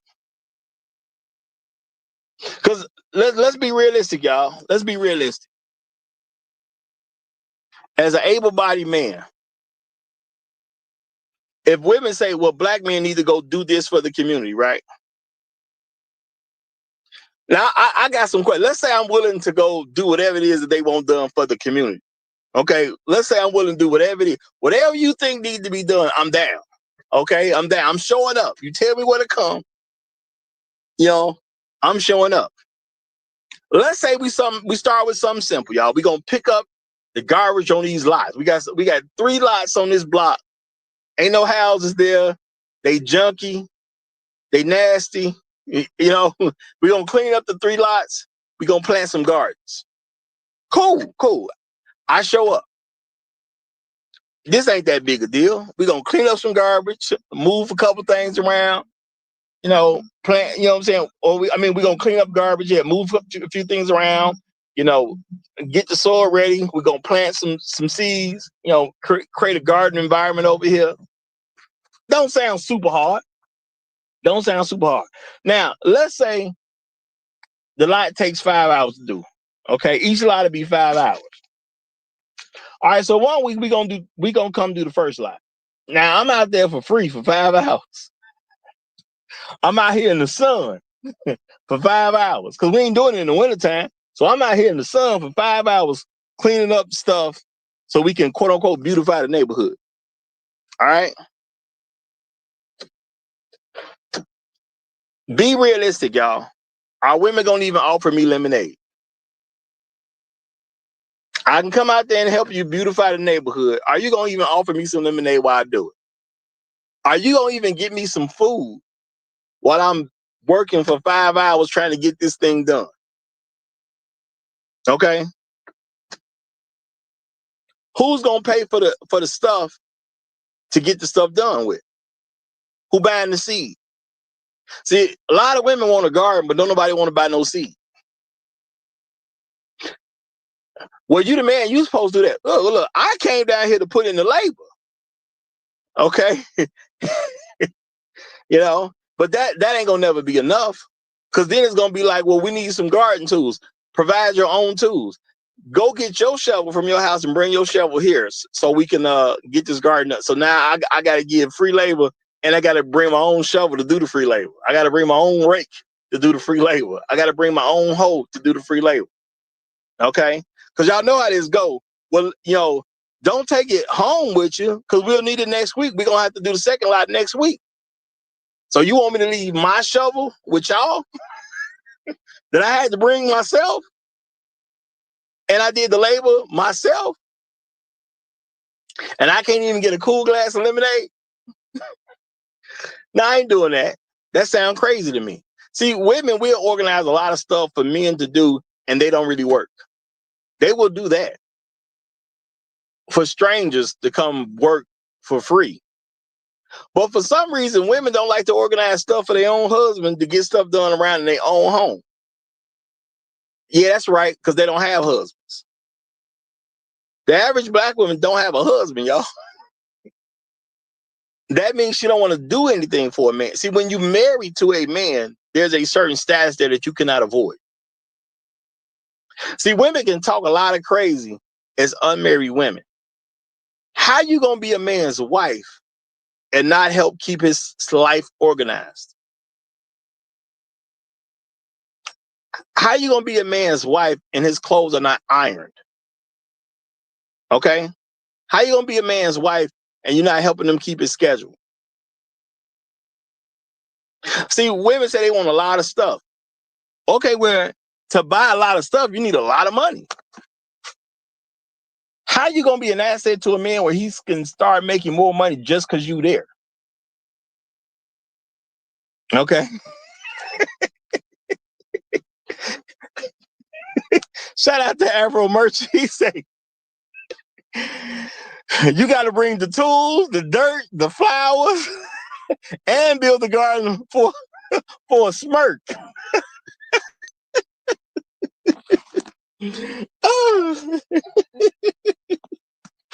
Now, as funny as this is real stuff. This is real stuff because black women do want you to take care of it. Okay? They do want you to take care of it. They always trying to convince young black men that we owe black women something. How do I owe you something? We doing this by ourselves. Now, I'm gonna say it like this, y'all. We're gonna get a little cold with it. Okay, we're gonna get a little cold with it. All right. I'm doing it by myself, right? And it's something women have said a long time. Men ain't really said it, but let's keep it real. I'm a single man. I do it by myself, right? Okay. So a woman talking about, we do all this by ourselves. I do it by myself. Who y'all think cooking for me? Who you think cooking for me? I cook for me. I do it by myself. Who's doing my laundry? I do that by myself. Who takes my clothes to the cleaners? I do that by myself. Who picks my clothes up from the cleaners? I do that by myself. Who goes grocery shopping for me? I do that by myself. See, we got to do the same stuff by ourselves. We men, so we're not necessarily on the internet complaining that we got to do this by ourselves. Then you'll have women say, well, we got to do it with kids. Get the kids to their dad. You ain't got to do that. Black fathers want their kids. So you ain't got to do it with the kids. Turn them over to the father. They'll be raised better anyway. Okay. They'll be raised better anyway. I mean, according to statistics, you turn them over to the father, they'll be raised better 9 times out of 10. So if you don't want to do it by yourself, why are you by yourself? If doing it by yourself is a major complaint, why are you by yourself? See, as a man, we accept that, I say for me personally, because we're going to keep it real. Most black men will not break up with a woman at all, not to save his own life. I accept that. That is a reality. But a man like myself, I'm not going to just marry anything. Now, I understand I don't want to marry no trash woman. So I don't have no wife. Not saying that every woman I dealt with was straight trash. I'm just saying they didn't quite cut the mustard. That's all. Not for me to marry them. They just didn't cut the mustard. Okay? Now, the thing is, I don't complain about the fact that I got to make my own dinner because I didn't get married to a woman who would make dinner for me. I don't complain about that. Have y'all ever heard me complain about the fact that I have to make my own dinner? You ain't never heard me do that. That come with the territory of being a man. You make your own dinner. Women complain about doing it by themselves as if that's not the option they chose. Why are you tripping? You chose to be by yourself. Now you got to do it by yourself. What's the problem? And they say this stuff like there's an actual problem going on that needs to be solved. I don't even get it. You chose to do it by yourself. Now you got to cook by yourself. You got to clean by yourself. Tasks that come up every blue moon, you got to handle those by yourself. Okay. Y'all, I've literally watched women, shout out to everybody out there on the internet, because y'all make research and stuff a lot easier. I done watched videos of women who bought homes and they literally complained that they had to take care of the home they bought. Do y'all understand me? Women who've literally gone out there into the world, got a job doing something, made some money. Now you would think this is stuff they would be grateful for. They done made some money, some decent money. They bought a home, okay? They done dropped the down payment on something by themselves. At least the way they telling it. They dropped the down payment on something by themselves, moved into this home by themselves, furnished their home by themselves, and then they literally start complaining about taking care of the home that they bought by themselves. I'm sitting there, ain't you a blessed individual? You got your own home, right? Okay, you paying your own mortgage, right? You buying your own food, right? Where's the part that you're supposed to complain? I don't even get it. You in such a great situation. It's homeless people out here, but you got your own home. You done dropped your own down payment on it. You're paying your own mortgage, but you complaining that your home needs to be taken care of. What you think was going to happen when you bought the home? I don't get that. Well, I had to clean my own gutters. Who's supposed to clean them? You bought the home, right? The gutters came with the home. Why you tripping? The gutters got to be cleaned. Don't that come with the territory? Does that not come with the territory?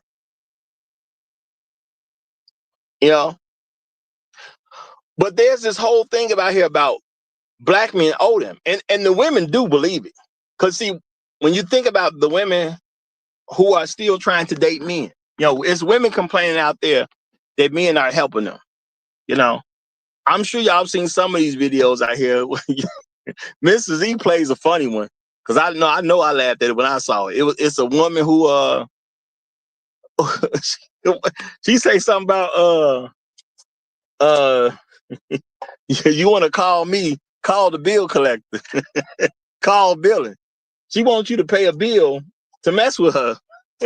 Don't call me, call billing. Baby girl, didn't you get the bill? Okay. Didn't you get the bill? Like, you created this bill. I don't know what bill you talking about. I guess any bill would do, but didn't you actually do something to get that bill? Didn't you buy the phone that, maybe you're paying for your phone service? You want me to pay your phone bill? Maybe you want me to pay your internet bill? You want me to pay your light bill, your gas bill, your water bill? What bill are you talking about? But didn't you put yourself in position to get these bills? But they want black men to do something about it. Now, all these black women out here that I see, and I'm going to say all of them that I see, because the ones I seen, they could get a husband.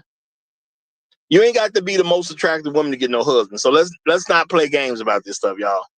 You ain't got to be super attractive to get no husband. Okay?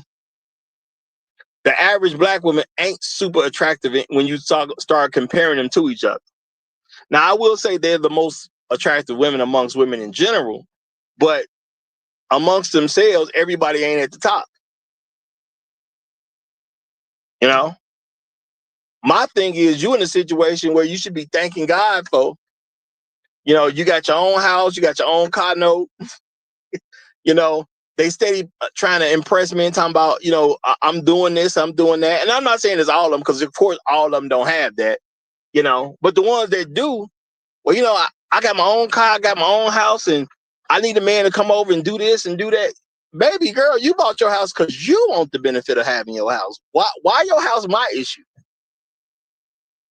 Your house is not my issue unless I'm married to you. And until I marry you, I don't need to make decisions about your house. Now, I could, I can give you an example of my leadership. I could do something with your house if you really want to give me that leeway to do that, so you'll see what it's like being married to me. But your house ain't my responsibility. We're not married. Y'all know that there's some women who got upset because I teach youngsters, if you ain't married, don't put your bill on nothing with them. Now, I tell that to men males and females. If you ain't married, don't put your name on nothing with him. Don't put your name on nothing with her. If it's just a phone bill, I don't care. Do not entangle yourself with anybody else financially if y'all ain't married. It's that simple to me. He talking about he want to help you get a car. He don't need to. That ain't your husband. You know what I'm saying? Well, he want his name on the car. He should. If he gonna pay for a car, he should want his name on the car. It would be crazy for him not to have his name on the car. The crazy part is he wants your name on the car. That's the crazy. Now, see, I've told this to women. That's the problem. That's the part where he crazy at. It ain't that he want to help you with the car that he crazy. It's not the fact that he want his name on the car that make him crazy. The crazy part is he want your name on the car. That's where he crazy. Even if he got it like that, where he can afford to comfortably get you a car, if you ain't married to her, her name don't need to be on that car. Okay? Shout out to Debonair brother. He said 300,000 black women laid off. He said losing their homes, black men's fault. Now, ain't that how the game go? And the crazy part is we didn't even fire them. Some rules got changed. The black man didn't even change the rules. Some rules got changed. So now some stuff got changed. Some departments got changed. Next thing you know, black women got changed from being employed to unemployed. And it is perceived that somehow that's black men's fault.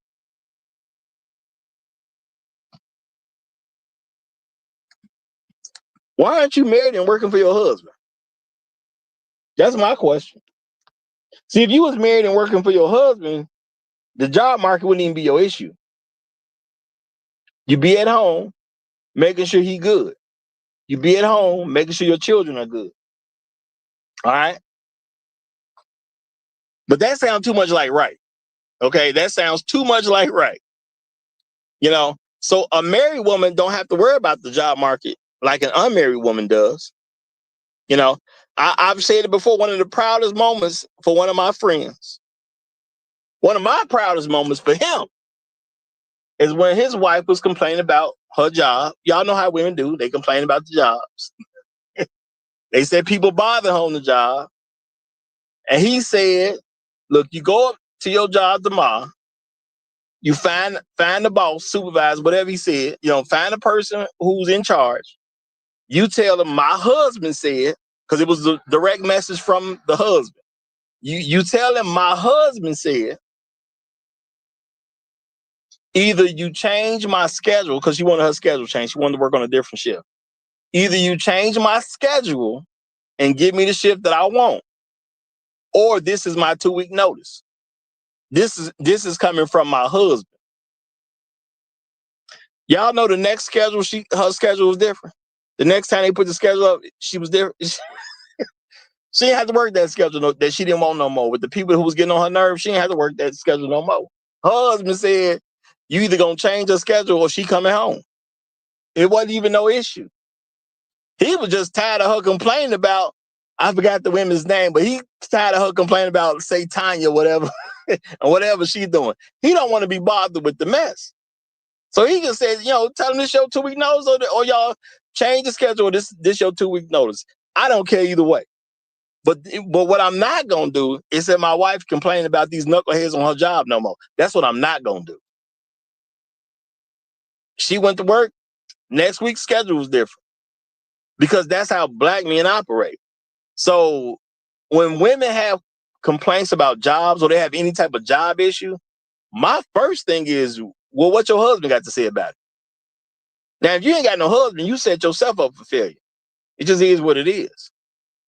Ain't no job guarantee. My daddy told me you only good as your last day.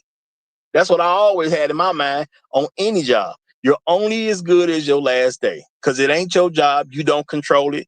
Just because you do everything right don't mean somebody else can't create a situation where that job don't exist anymore. I done heard way too many stories about how people went to work and found out the job don't even exist. I've heard stories about them getting fired. I've even presented some stories about people coming to work and they got fired when they got to work. Shout out to a certain pop company. I love they drink, but they fired the people when they got to work. They didn't even tell them before they came in. They let them come to work and tell them you fired.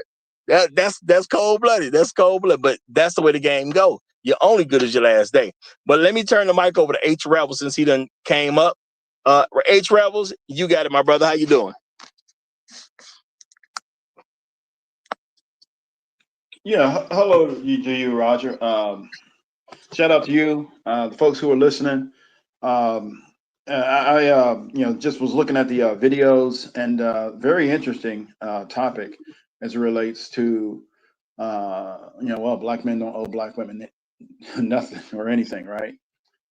And the reason, I guess, I know there's kind of a Rogers riddle in here somewhere. I haven't done a Rogers riddle in a while, but I see the through line that you're trying to make, which is these women are losing their jobs. They're getting evicted out of their homes. There's a video where black women get evicted out of their home, or where they talked about black women and their evictions. They talked about, then there's a 50-year-old woman who gave her experience about poverty. A lot of these issues are blamed directly on black men, right? Like as if black men aren't doing something for black women. It's as if there's something that we're missing. There's some activity, there's some concern, there's something that we should be doing as a collective to make sure that these black women are taken care of, whether they lose their job, whether they're getting evicted out of their homes, whether they're living in poverty. Somehow, some way, the blame goes back to black men. And at the end of the day, I'm gonna, try to circle back to your title. No, it doesn't. You got to be part of what the men are doing. You got to be connected to the men. You have to, follow their lead, their guidance, their direction. Obviously you got to link up with a guy who has concern and love for you, and then the children that you guys produce together. That would, precipitate a stable 2-parent home, hopefully under the construct of marriage. All of that being said, if you're not connected to men in that way, or a community in that type of way, under that format and within that construct, then we can't have too much concern. And the reason we can't have, concern about it is that you're just not a part of the group.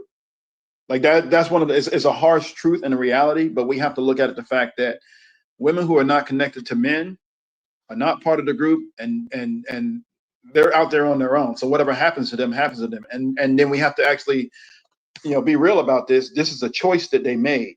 They decided they didn't want to be connected to a group of men who could possibly, provide housing, a nice lifestyle for them, so they don't have to worry about, poverty, or at least a nice, solid middle class lifestyle, or, a loss of job. And even if they did lose their job, then there's somewhere in there's a cushion to help you out. So that way you're not suffering in the interim while you're trying to, find a replacement job, or, or transition to a secondary job or backup.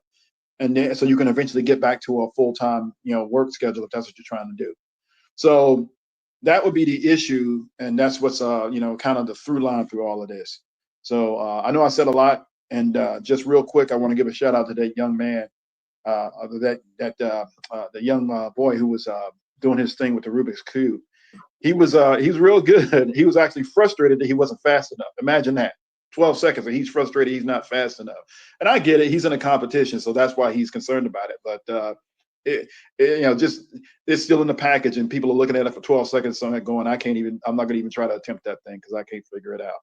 There's Rubik's Cube sitting all over the country that people still haven't solved to this day. But anyway, man, I'll go ahead and stop right there. I'll land. All right, appreciate that. And I'm just gonna say, I think that little young Rubik's Cube champ, somehow I think he gonna just be all right, and I think he gonna make significant income when he older. I just seem to think he gonna be fine. He seems to be able to solve problems. Young genius right there. Young genius, yeah. And shout out to that and for elevating these our young black boys who are geniuses and doing great and amazing things. All right, now we got Inspired Truth that came to join us, so I'm gonna go ahead and give him the mic. You got it, my brother. And how's my sound coming? Am I coming in loud and clear? Yes, you are. Yes, you are. Excellent, excellent. So first off, salute to you as the host, and also peace to the brothers in the chat and the sisters in the chat as well, and everybody else that might be joining us.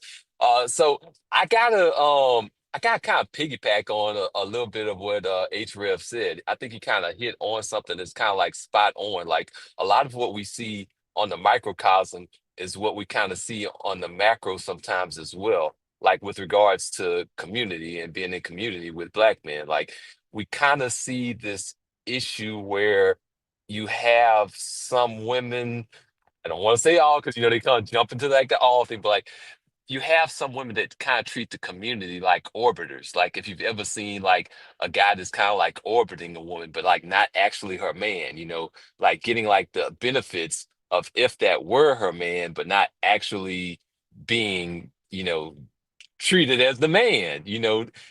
I want to kind of like get the benefits of being in community with Black men, but not actually being in community with Black men, because I also want to kind of keep my options open for other types of men. That it's kind of like playing the both sides of the game and trying to be available for other community. But that's pretty much where I kind of land on things. I want to kind of piggyback on that idea. I didn't get to check out the links. I'm kind of busy with a little bit of my own content, so I kind of had to like leave it there. Well, if you didn't look at the links, the big ones are Black women losing their jobs. We're actually not even losing their jobs, getting fired. Over 300,000 Black women. Black women, she tells her experience living in poverty, and she's been doing it her entire life. She's now 50 years old. And then the other one was basically a slew of Black women that are getting evicted from homes that they bought on their own, right? Without, being attached to a man or in any type of community. So that's the crux of the discussion today. And then, are we obligated to help those women? And the answer would be, no. Absolutely. Man, I don't even think about those women. That's the reality of it, y'all. If I wasn't a content creator, these women would not even come to my mind. Because they're just not married. I didn't say it meaning to anybody who's listened to me for years, and y'all have seen my other channels. I have said multiple times, without hesitation, that I actually do have more of a regard for married women than I do single women. And I'm a single man myself.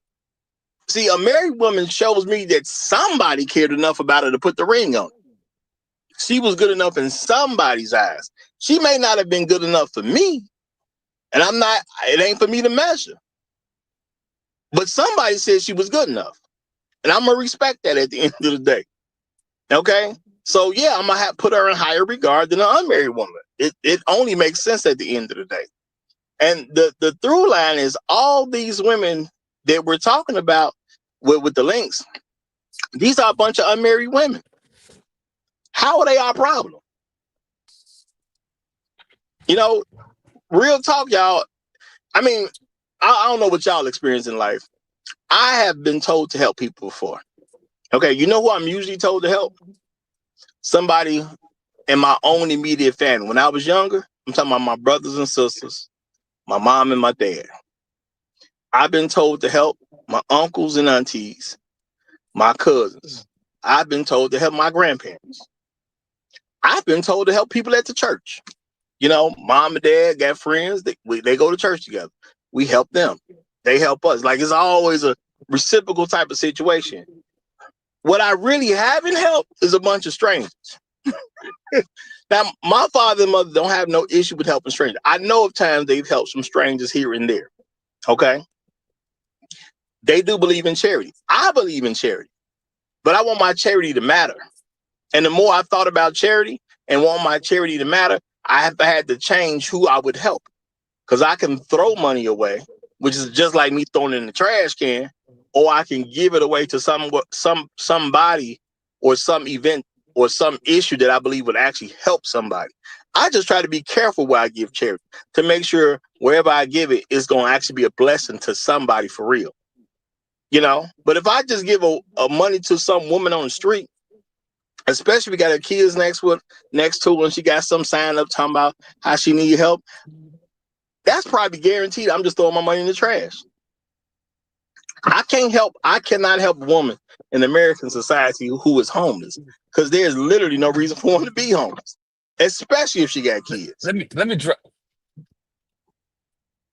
me drop this hypothetical. Let me know if this hypothesis sounds true or not. I think that a lot of the reason why we don't see this connection with a black man, or basically like any man for that matter, is a whole lot of gambling. Like we kind of have a system, a society that pushed the whole female empowerment rhetoric to the point that it just kind of fuels this gambler's addiction, like where people kind of just trick off their youth and their assets. I think that's kind of, yeah. I think that's kind of what it is, to just kind of keep like pulling that one-armed bandit over and over again with the value that they have. Well, I mean, the thing is, life is a gamble. And, you know, you think is what kind of bet you're making. Are you making a good bet or a bad bet? You know, there are some things that's called good bets, and there's some things that's called bad bets. You know, some bets, even if you win, you lose.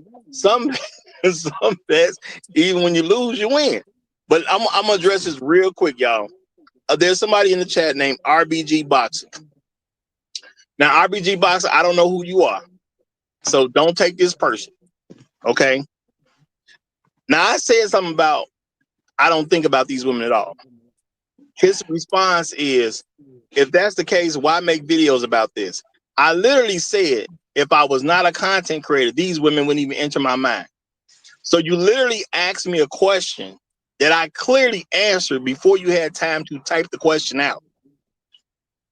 RBG Boxing, I'm just going to say my channel is geared toward intelligent people. I don't mind dumb people coming so dumb people can catch up with the rest of us. I know we're not all at the same space. But bro, you asked me a question that I literally answered. I said, if I wasn't a content creator, I wouldn't think about these women at all. You're asking me if that's the case, why make videos about this? Because I'm a content creator, bro. How clear does that need to be?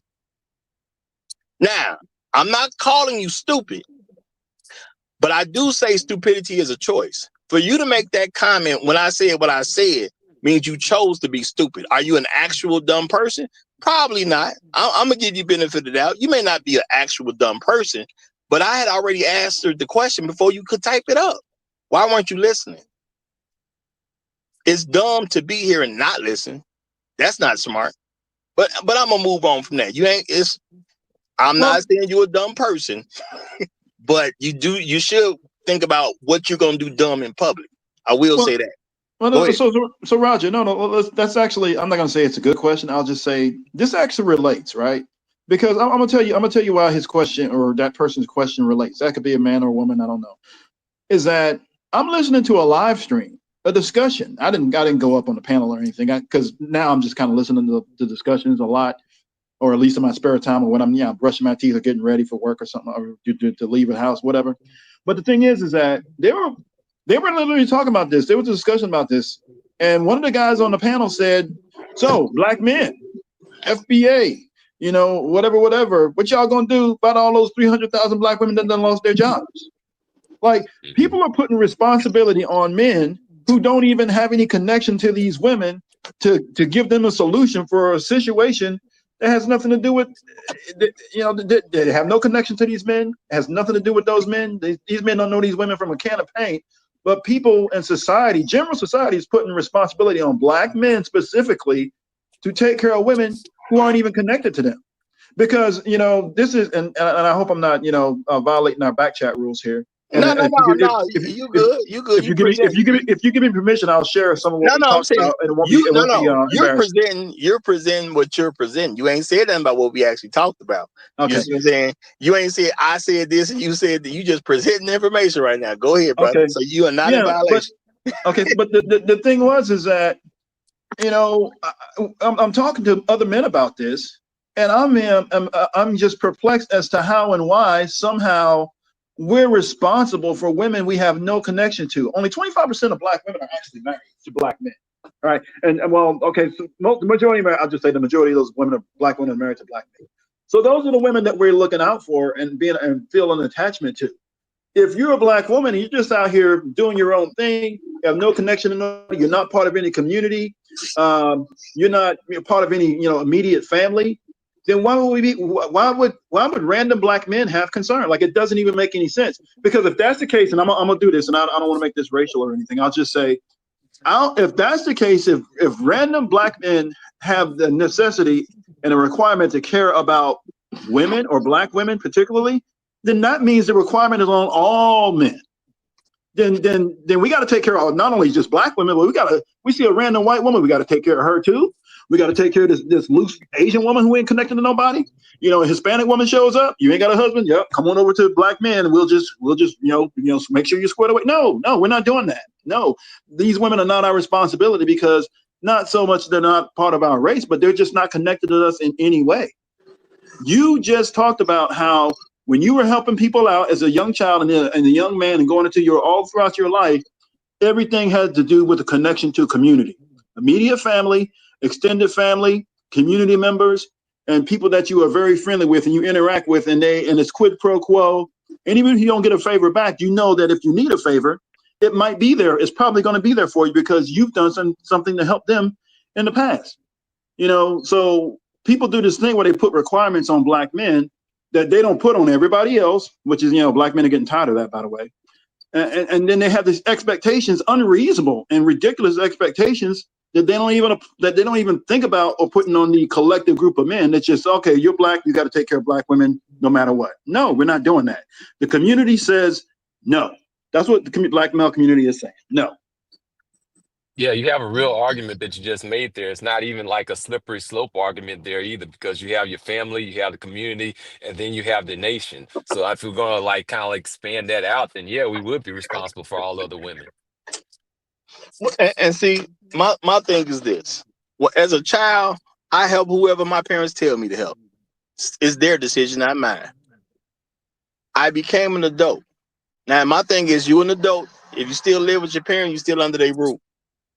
Now, if you call yourself grown when you go to live on your own, or maybe you go get a roommate, but you're not under your parents' rulership anymore like that. Okay, so who was your family at that point? You are your family if you're a man. Okay, my extended family is my brother now, because we don't live together no more. That's part of my extended family.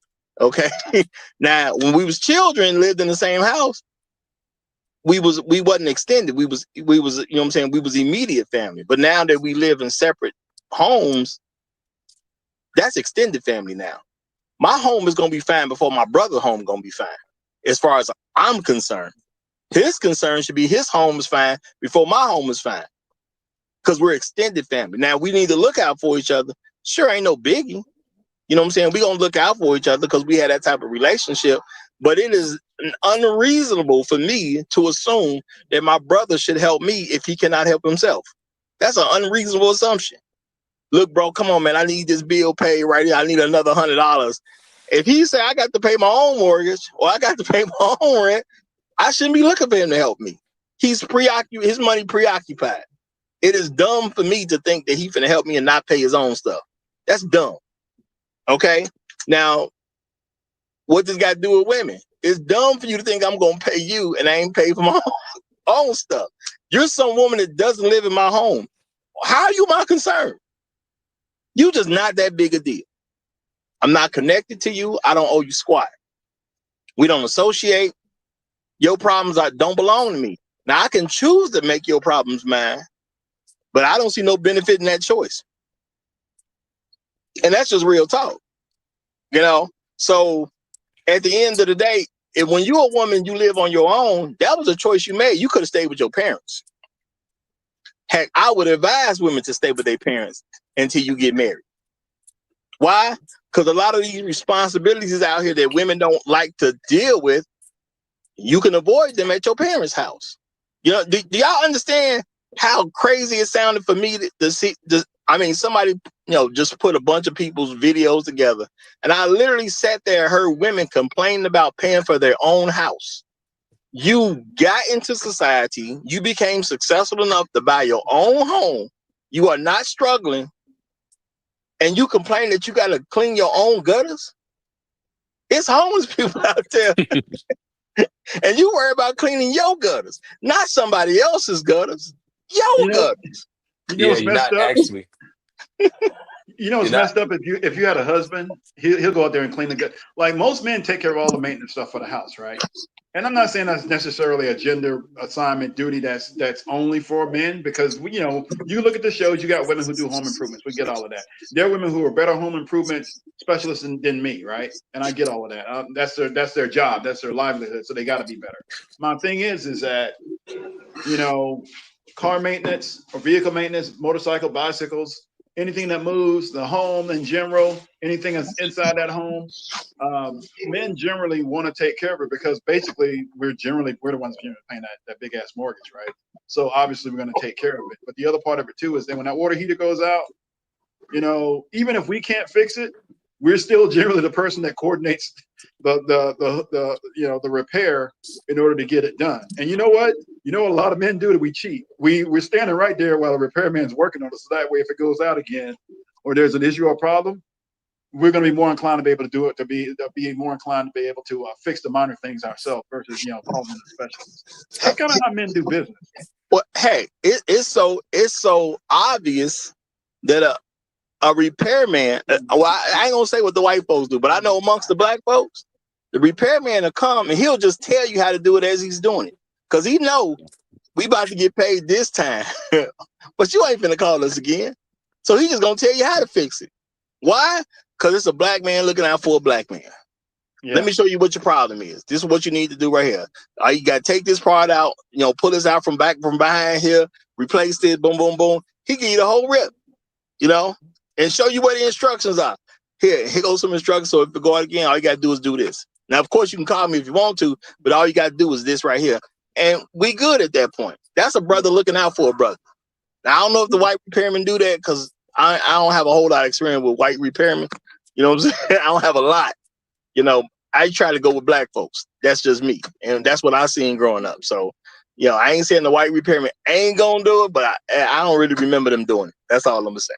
I only had one guy who had umbrage with me kind of, what do you call it? Shadowing him while he was doing a repair. And he thought I was basically checking on him. Like, just, I was like, no, I'm just watching to just kind of see if this thing goes out again. Maybe I'll have a better idea. You know what? The pump actually went out again. Y'all fixed it myself. I didn't even have to call him, because I saw what he did for the repair, and I just went and bought a new pump, and then just, you know, cut all the wires, did all the connections myself. Yeah. That's how we do business out here. But you know, women are not interested in that. Well, yeah, most part women, of this, I'll say. Well, now part of this here is that, like, as men, we kind of have the understanding that we're not really entitled to get something for nothing. Like, we actually have to, like, move through the world creating value and getting value back, and then learning and gaining whatever that we can. Well, and my thing is this: there's things that you are going to probably get if you're married, and there's other things that you're probably going to miss out on if you're not married. I grew up in a house. Okay, my mama ain't clean no gutters. My mama didn't fix no sewer. My mama didn't do nothing with the water heater. My mama ain't paint the house. My mama ain't fix no wall. My mama ain't did no plumbing. My mama never fixed the toilet. She never fixed the sink. You know what I'm saying? Like, these are things I saw being done in my house if I wasn't participating. My mama didn't do any of it because she had a husband there with her. So why would she do it? She got children. She has some girls. She got some boys. My daddy did this stuff. We got of age. We started helping dad do the stuff. My mama, I don't remember my mama doing anything like this. You see what I'm saying? I can't even remember my mama dressed like she about to do some work in the house. I can't even remember her doing something like that. That's not stuff for married women. Married women don't really have to worry about those type of things. Now, I'm not saying it to be every single case. Maybe a husband has an accident, can't move around no more, and this happened after the marriage. That's the gamble we all take. But when you don't want to play the game and you want to say, well, I'm going to do it myself, shorty, you got to take care of it yourself. It is what it is. I don't even understand why you're looking for me to help. You know? So to add insult to injury, I'm gonna tell you what an insult is. Basically, is that women start looking for help in times of emergency. Like that's the wrong time to be trying to link up with a dude. That's one of the worst times. You need to be linked in to that community long before an emergency comes about, long before a hurricane comes through, long before you lose power, long before I don't know. There's a run on the city. Whatever's going on. Before the angry, horde comes through, whatever you got happening, and whatever bad thing that happened, because women are going to always default to what the men are doing or capable of doing if they're not protected. So you got to be linked into a community. And that right now, somebody's doing a live stream about Black women not being protected. Like, really? Like, I would get up there, talk for 1 minute, and be out. Because my thing is, who you married to? Exactly, because if you I ain't don't know married nobody, then you on your own. Yeah, I don't know no married women as unprotected. Talk to your husband.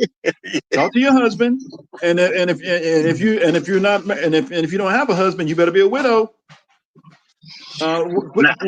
Women have lost the importance of being related to a community. I actually heard a group of women talking about the community. What is it? That whole village concept, right? We understand it. It's an African proverb. It takes a village to raise a family. I get all of that, right? They bastardize that stuff all the time. They use it for something that had never meant to be. The village was always supposed to be about a family helping other families. It was never some people just take responsibility for your child that you had and it wasn't in the family. It never meant anything like that. There you go. And I knew you were going to say that or something to it. But yeah, but they've ruined that whole village concept. They're still talking about a village. And like, what village you connected to? What village?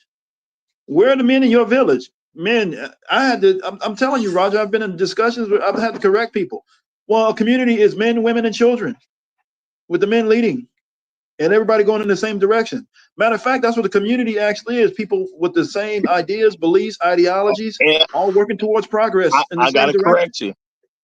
That's men working with people with the same, because women don't make up a community. They never have. Once the men died, the community gone. So it's really men who do that.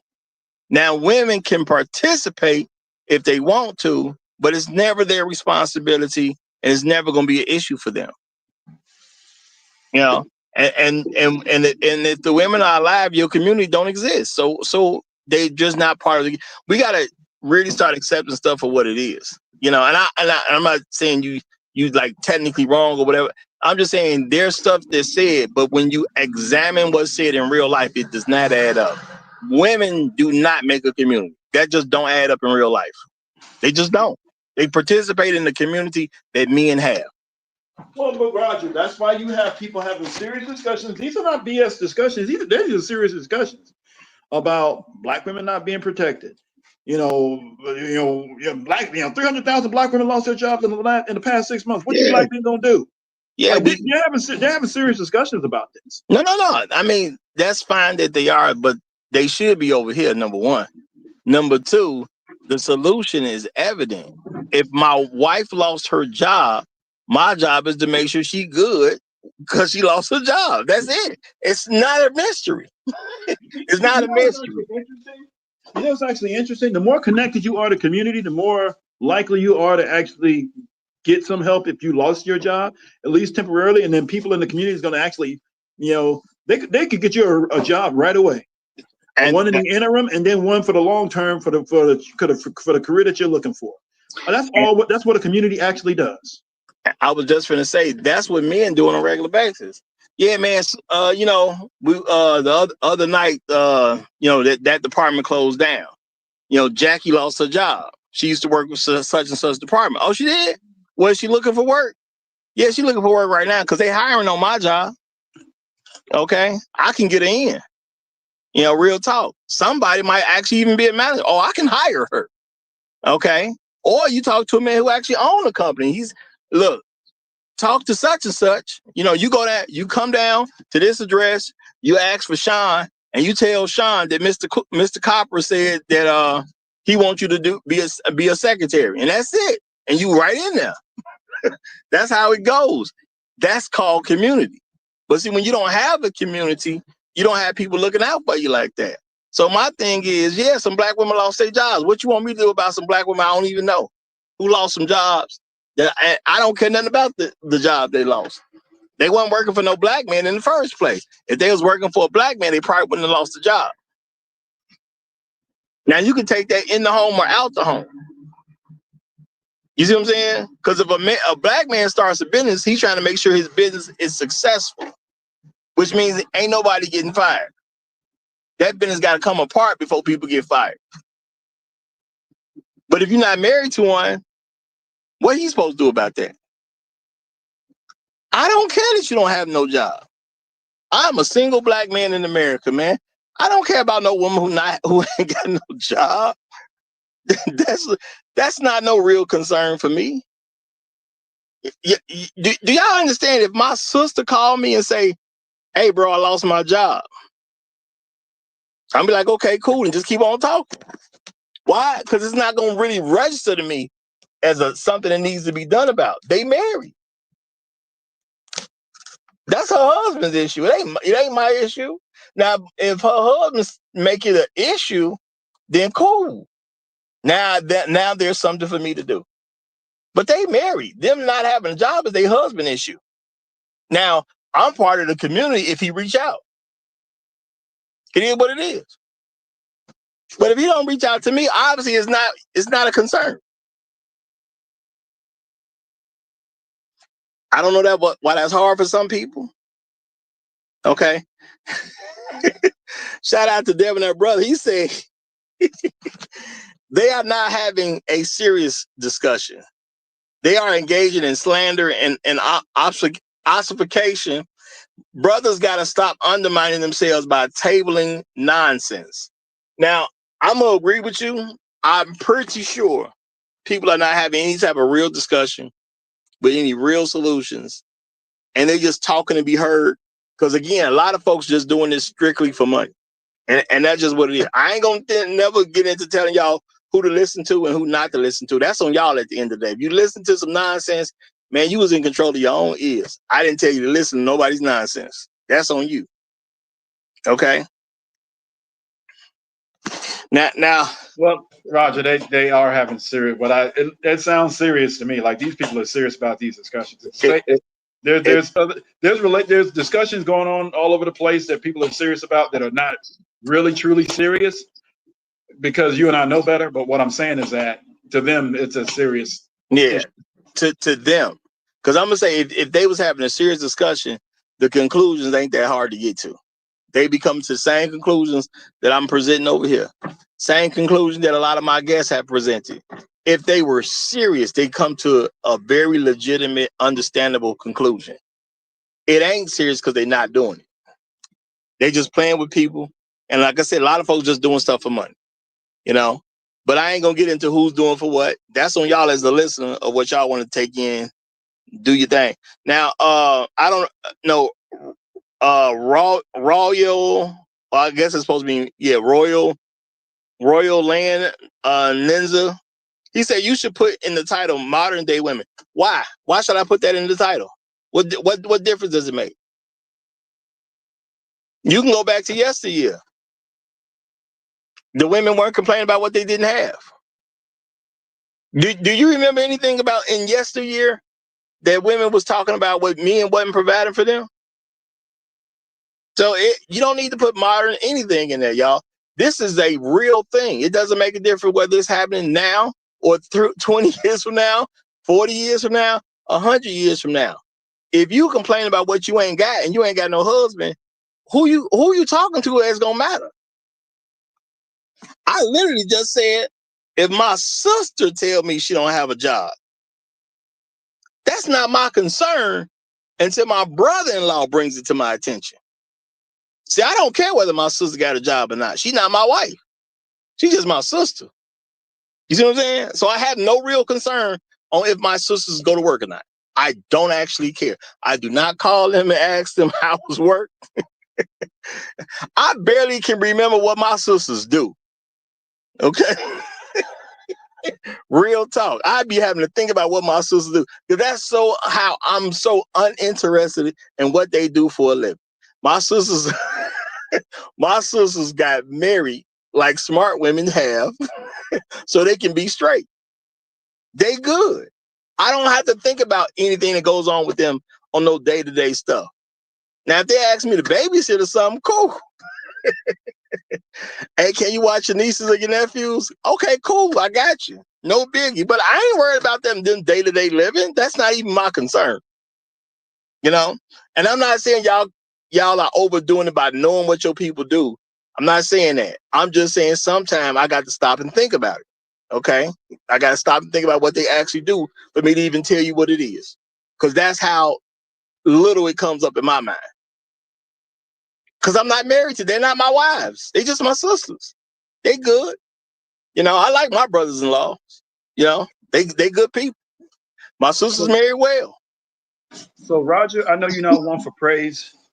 So I'm going to go ahead and give you some praise for the Roger Report and some of the messages that you put out.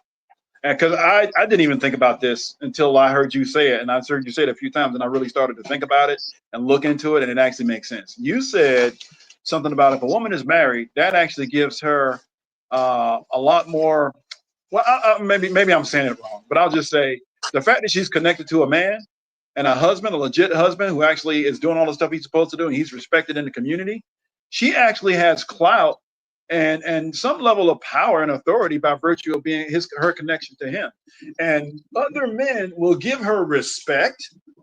They will protect her. They'll look out for her just because she's somebody else's wife. And not only that, they'll do that for his daughters too. And the sons, you know, for anybody who's underage. But my whole point is that just by being connected to a productive black man who's a leader in his community and is doing what he's supposed to do, other black men will respect him. And he's like, you know what? That's so-and-so's family over there. I don't know what's happening over here, but we're going to look out for his wife and his kids. And especially if something tragic happens to you. That's actually a staple thing in the military, right? And I've seen it play out. I actually saw it come back to us like years later. There was a guy who, because the military kind of focuses on this concept too. Because you're part of the community, that family is still part of the community, even if they lose you in combat. We had a guy on my first combat deployment. He was KI, right? He got killed in action. Do you know that I was still in the military at the time? His daughter came back to the unit when I was a sergeant major at the time. Years later, now I never met his daughter, never met the family, none of that stuff. I just remember the dude's name. And it popped up in a meeting and said, so-and-so's daughter is here. She wants to talk to somebody who may have known her father. Do you know that the community, the special ops community got together and rallied and basically helped raise that young lady to get her to college? That's why she was so connected to the special ops, because they never forgot his widow, never forgot. He only had that one daughter, but never forgot his daughter. They made sure this little girl got to college, and she was coming back and say, "Hey, you know, I appreciate what you guys have done for me. Is there anybody that's still around that knows something about my father?" Now, I never met her father. I didn't know him. I just knew his name. That's why it all registered with me. I'm like, this little girl is she's here today looking for people who knew her father. Wow. That's because they had that connection the entire time. That's what community does. So you don't, even if the guy is gone, you don't lose that community. Matter of fact, you get people rally around you. Like, and that doesn't even make sense to me that you don't want that. Now, I'm gonna say the oldest person I can remember as a child. Guy lived on the block. Guy was married.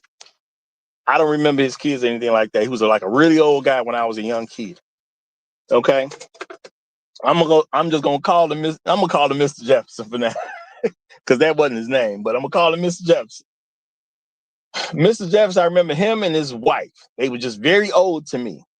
I'm gonna assume, because I'm a little kid growing up, they just people that lived in the neighborhood. I'm gonna assume that they was in their 80s because they were some older, really, really older people. Okay. Mr. Jefferson got to a point where he wasn't cutting the grass no more. Now, I don't know that the adults had any big discussion about this or anything like that at all. It was just, they old. Okay. You know what I'm saying? They might have been in their 90s, you know what I'm saying, before they passed. They was definitely some older people, but I was a little kid. So, I don't know quite for sure. Do y'all understand? Mr. Jefferson always, Yard was always looking good. He's one of them people, he makes sure his stuff was super on point. Okay. Y'all know when he got to the point where he wasn't cutting his own grass no more, I would see not just my dad, I would see other men that lived on the block and they'd go down there and cut his grass. I don't remember him asking anybody to cut no grass. Okay. Now, I don't know if people did anything else. This is me just remembering things from when I was a kid. So the guy started cutting his grass. Now, eventually he passed away, but his wife hadn't passed away yet. His wife was around a little longer than what he was, or at least from my perspective as a child. His grass stayed cut. Now, I know good and well she wasn't doing it. I know she wasn't doing it. You know what I'm saying? Their house was taken care of as long as she was there. Now, I don't know the details about it, all that, because like I said, this is one of the earlier memories for me about, getting exposed to how community's supposed to operate with each other. But I know his house looked good to the day she died. And it's that simple to me. I don't even remember his kids coming around. I'm not saying they didn't. I just don't remember it. But I know it wasn't the kids doing the stuff because I see the guys who's doing the stuff, at the house. These are neighbors. This is a guy who next door. This is a guy a few houses down. They took care of all that stuff. Now, am I supposed to believe that he paid these men to do all this stuff well after his death? No, I don't believe that. No, it's just that's a community thing. We respected him, so we're going to look out for his wife. And that's all there was to it at the end of the day. Now, women don't necessarily have that connection if you live in a world where you're unmarried. Because every man has a network of men. You got your neighbors, you got your coworkers, you got business associates, you got people you play in the rec league with, whatever it is that men are doing. You go down to the gun range, you might have friends from there. Men have a network of other men. And that network looks out for your wife. Don't nobody got to know your wife to look out for. Y'all know how many times I've been dragged to do something and they told me this was a such and such wife. Now, as a kid, I don't get it because I'm just a kid. And I'm like, why are we over here doing this? Oh, this is such and such wife. Now, I didn't even get what was being told to me at that particular time. All I know is I'm some little kid who want to go play, and I'm, doing yard work for some dude's wife, and he's not around no more. So I'm trying to figure, why am I doing this work for his wife? I don't even know dude like that. I'm a kid, you know what I'm saying? I don't know dude like that. But of course, being an older man now, I understand what it is. The community looks out for the community. So when people are saying you black men need to do this and you black men need to do that, my response is usually, what are you talking about? Our wives are straight. And some people may say, well, do you have a wife? I'd be like, no, because I'm not married. But our wives are straight. Well, what you mean our wives? Hey, the group of men I belong to, every last one of their wives is cool. Our wives are straight. So I don't understand where you see a problem. Now, in these links I put in here, yeah, you got some women who are unmarried. You got one talking about she about to be 50 and she poor. That's her problem. She ain't got no husband. You know what I'm saying? She live in America. She has a right to be poor. Okay, people think about us having a right to be rich. You got a right to be poor as well. All right? The women who lost their homes, got evicted, whatever the case is, didn't pay their rent. I don't know why you didn't pay your rent. If you had the ability to pay, you should have just paid. That would be my response. Just pay. Who cares if the government said you don't have to pay right now? They didn't say you don't have to pay at all. So just go and pay. Okay? You got the women who lost some jobs. Them women could have been married women. They could have been on vacation. Some of them could have been just going in retirement because of age. Some of them could have just had a husband say, just don't worry about it no more. You good, just stay at home. Because that does happen to Black women who've been fired. I know it's rarely talked about, and people act like it don't exist, but there have been Black women who've been, quote unquote, laid off. I like to say fired, because that's what it is. You've been fired. They told their husband said, well, don't worry about it. You just stay at home. And she been fine ever since. But she married, though. So when people say, well, what y'all got to do about these women who lost their jobs? I'm going to say, let their husband handle it. I believe in their husbands. I don't think they're going to have an issue. And if they do have an issue, they'll call me and let me know. If they need my help, I'll help them. I done helped plenty of women because some dude asked me to help. And that's just what it is at the end of the day. You know, I learned the game about helping women. That's like a bottomless pit. You help a woman, she gonna keep asking for help. You know, she asks help this week, next week she gonna ask for help, and then you're gonna become the convenient help guy. And she gonna always believe that she don't owe you nothing. I ain't saying she don't have a right to live that way, but I'm not trying to be your convenient help guy. A man gonna ask me for some help when he actually needs some. Truth be told, men don't want a bunch of other men hanging around their wife all day long anyway. So if he asks for my help and his wife gonna be there, I already know that's gonna be very limited anyway. Because I'm not saying nothing about myself. I'm just saying that's just how men are. They don't want a bunch of men hanging around their wife. So guess what? He ain't gonna ask me for unnecessary help. He gonna ask me to come do what needs to be done, and we gonna be up out of there. And I ain't gotta help all day long. I'm gonna come in there, do what needs to be done, and I'm gone. You know what I'm saying? I done did him a favor. Now, if I need a favor, I can call on him and everything's cool. But he ain't finna have me around his wife 12, 13, 14 hours because he messing around. That's not finna happen. Men don't operate like that. He gonna respect my time. I'm gonna respect his, and everything gonna be good. So when the man say, man, come help me, cool. If a man ain't there, because like I said, I done dealt with, you know, guys with truck driving job and things like that. If he say, go drop this to my wife, cool, I can do that. He out of town, no biggie. He ain't trying to get me to spend time with his wife. He just saying, drop this off there and we'll handle that later. Now, some of this stuff don't have to be done no more because of, you know, technology. You got Cash App now. You got, you know, other forms of sending money. But back in the day, your homie was on the road.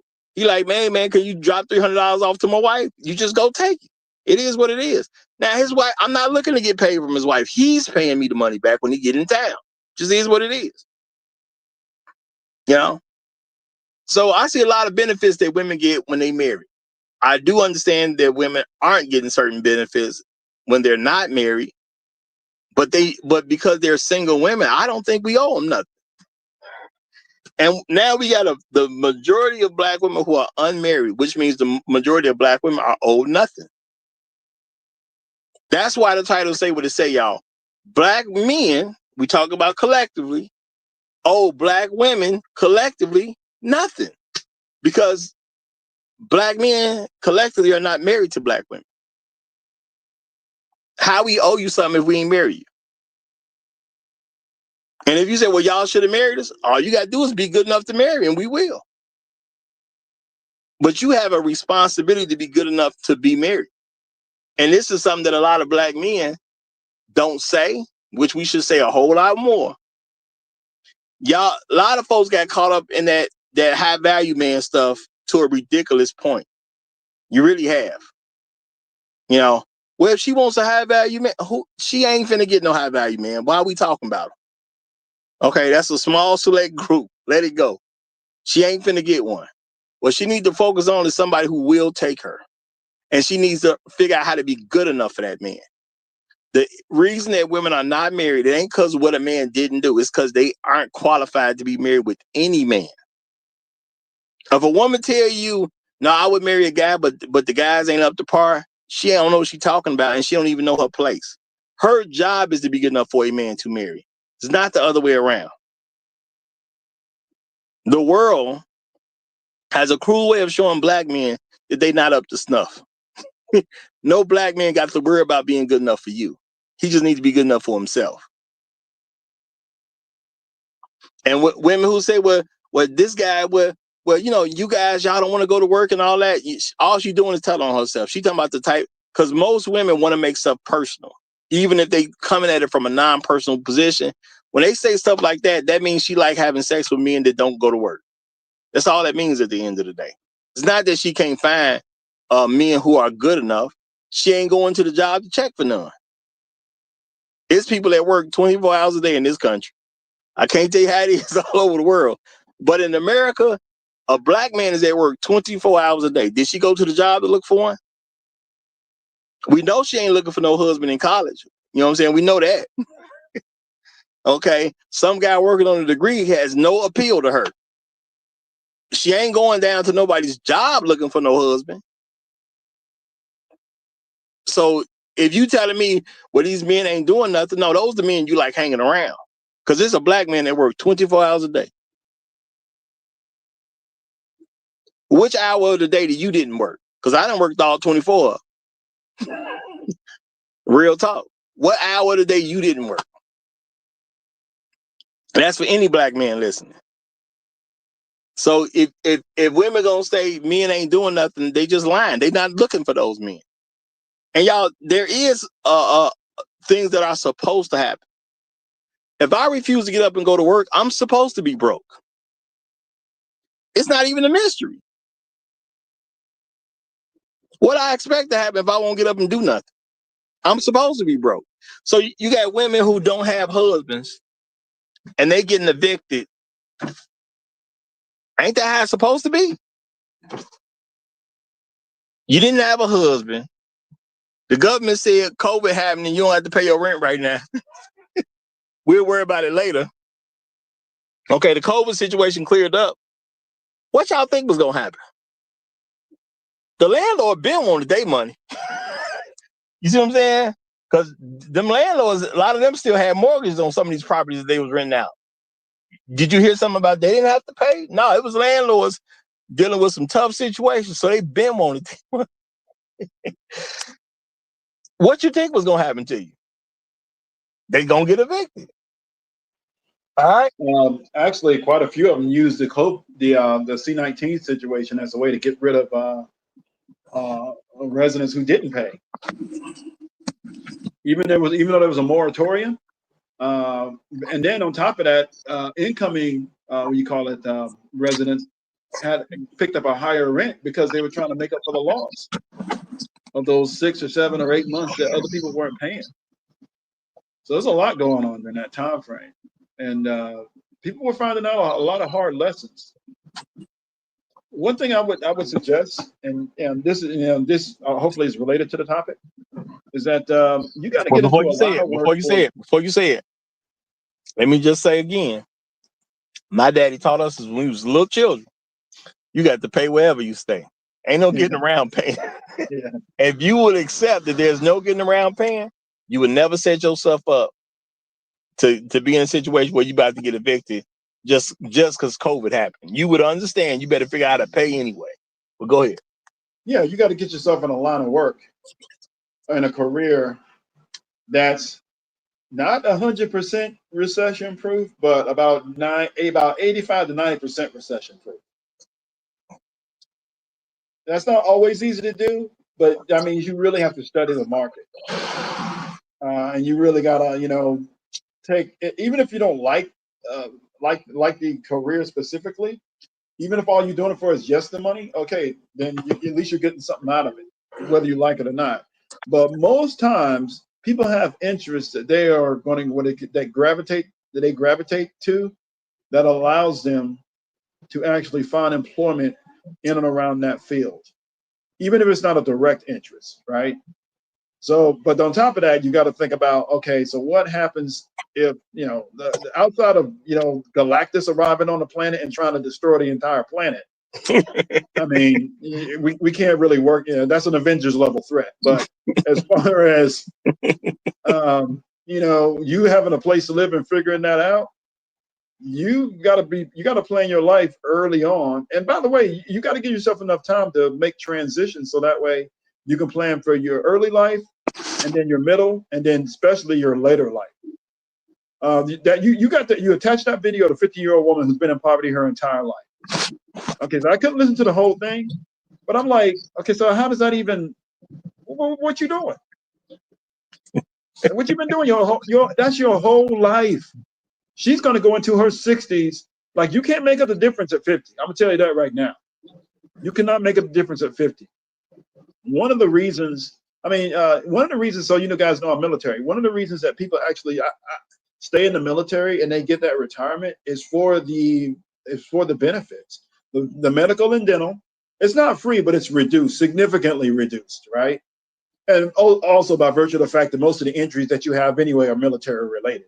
So as you get older, they're going to get worse. So it's all still related, even though you're no longer active duty, right? So all those injuries that you got, so I mean, there's some connection to it. So it's not like you're getting anything for free, because if you weren't in the military, you wouldn't have those injuries anyway, right? All of that being said, that's one of the reasons guys do that. Do you know how handy that is going into your old age? I go on these bases sometimes. I see dudes, man. I'm like, because so the latest conflict is like the Vietnam conflict. We still have veterans who are still alive from the Vietnam conflict.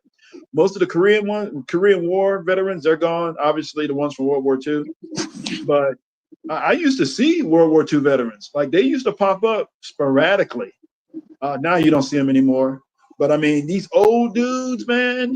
And then check this out. And this is another benefit of being connected to a veteran, is that your wife still gets those benefits. Your kids know. Absolutely not. But because your kids at that point are adults, and they have to have their own lives and careers and whatever. But your wife is still connected to those benefits. She still has access to those benefits until she's gone. Not only that, they have something called a survivor's benefit plan, where as long as you pay into it up to a certain point, and I think you don't pay anymore once you pay like maybe 10, 12, 15, whatever it is, how many years you pay into it. But your wife, because that is money that's supposed to go to your wife as a stipend to take her through the rest of her life, to her end of days. So that way you as a spouse don't have to worry about your wife after you're gone. Well, you're gone, but you're planning to even take care of her when you're no longer here. So, which is your responsibility as a husband, right? Absolutely. And yet you'll have women who will be connected to these good men and be either close to retirement or near retirement, and they'll be like, well, I'm just going to take my, I'm getting up out of here. As if there's something better. And especially when the guy ain't done nothing wrong. I saw that several times, and I was confused by it. All right, now we got a gentleman by the name of Real Deal joining us. So I'm going to go ahead and let Real Deal get the mic. Welcome to the show. Hello, how you doing, brother? I frequented on here quite often. Up on the Passport Brother space, and I listen to you from time to time, man. I want to piggyback off of something that you was saying in reference to don't they have mothers and fathers when the people that don't know you talking to you about taking care of their bills and their kids they created. This is something that I don't know if a lot of people paid attention to, but me and a few people paid attention to it over the years. And I hate to say this, but what I realized about Black American culture, I call it the Dr. Umar Johnson culture. And the reason I call it that is because it's a finesse culture. Because when you really break it down, it's kind of like, let me get something for nothing. Let me find people that I have the least interest in, and let me try to extort them while I go over here and have my fun and, get something for free. And it's the hell with you. I'm just worried about me. And, if you're looking for a return from me after you've done something for me, well, I got no return from you for you or nothing. I just suspect because I think low of you or I don't deal or whatever it is I'm thinking about you, I should finesse you into taking care of my kids, my bills, and you get nothing. And you don't even get my respect. You're not even welcome to even join a party or hang out with me as a friend. So I call it the finesse culture because in this culture, I notice a lot of people spend a lot of time, and I hate to say it, preferably the women, and you have a few simp males that probably come from, yeah. I was that just believe gonna that. say that's really more of a black women's culture. It's really part of the culture of the dysfunctional anti-family single mother community. So Yeah, which would include some men, but few men get to actually participate in that culture because that's what I was getting ready to touch on. I was just getting ready go to ahead. touch on it. I was getting ready to say is mainly, the women, because the women are choosing these men. And now it used to be like 80-20. Now I believe it's like 90-10.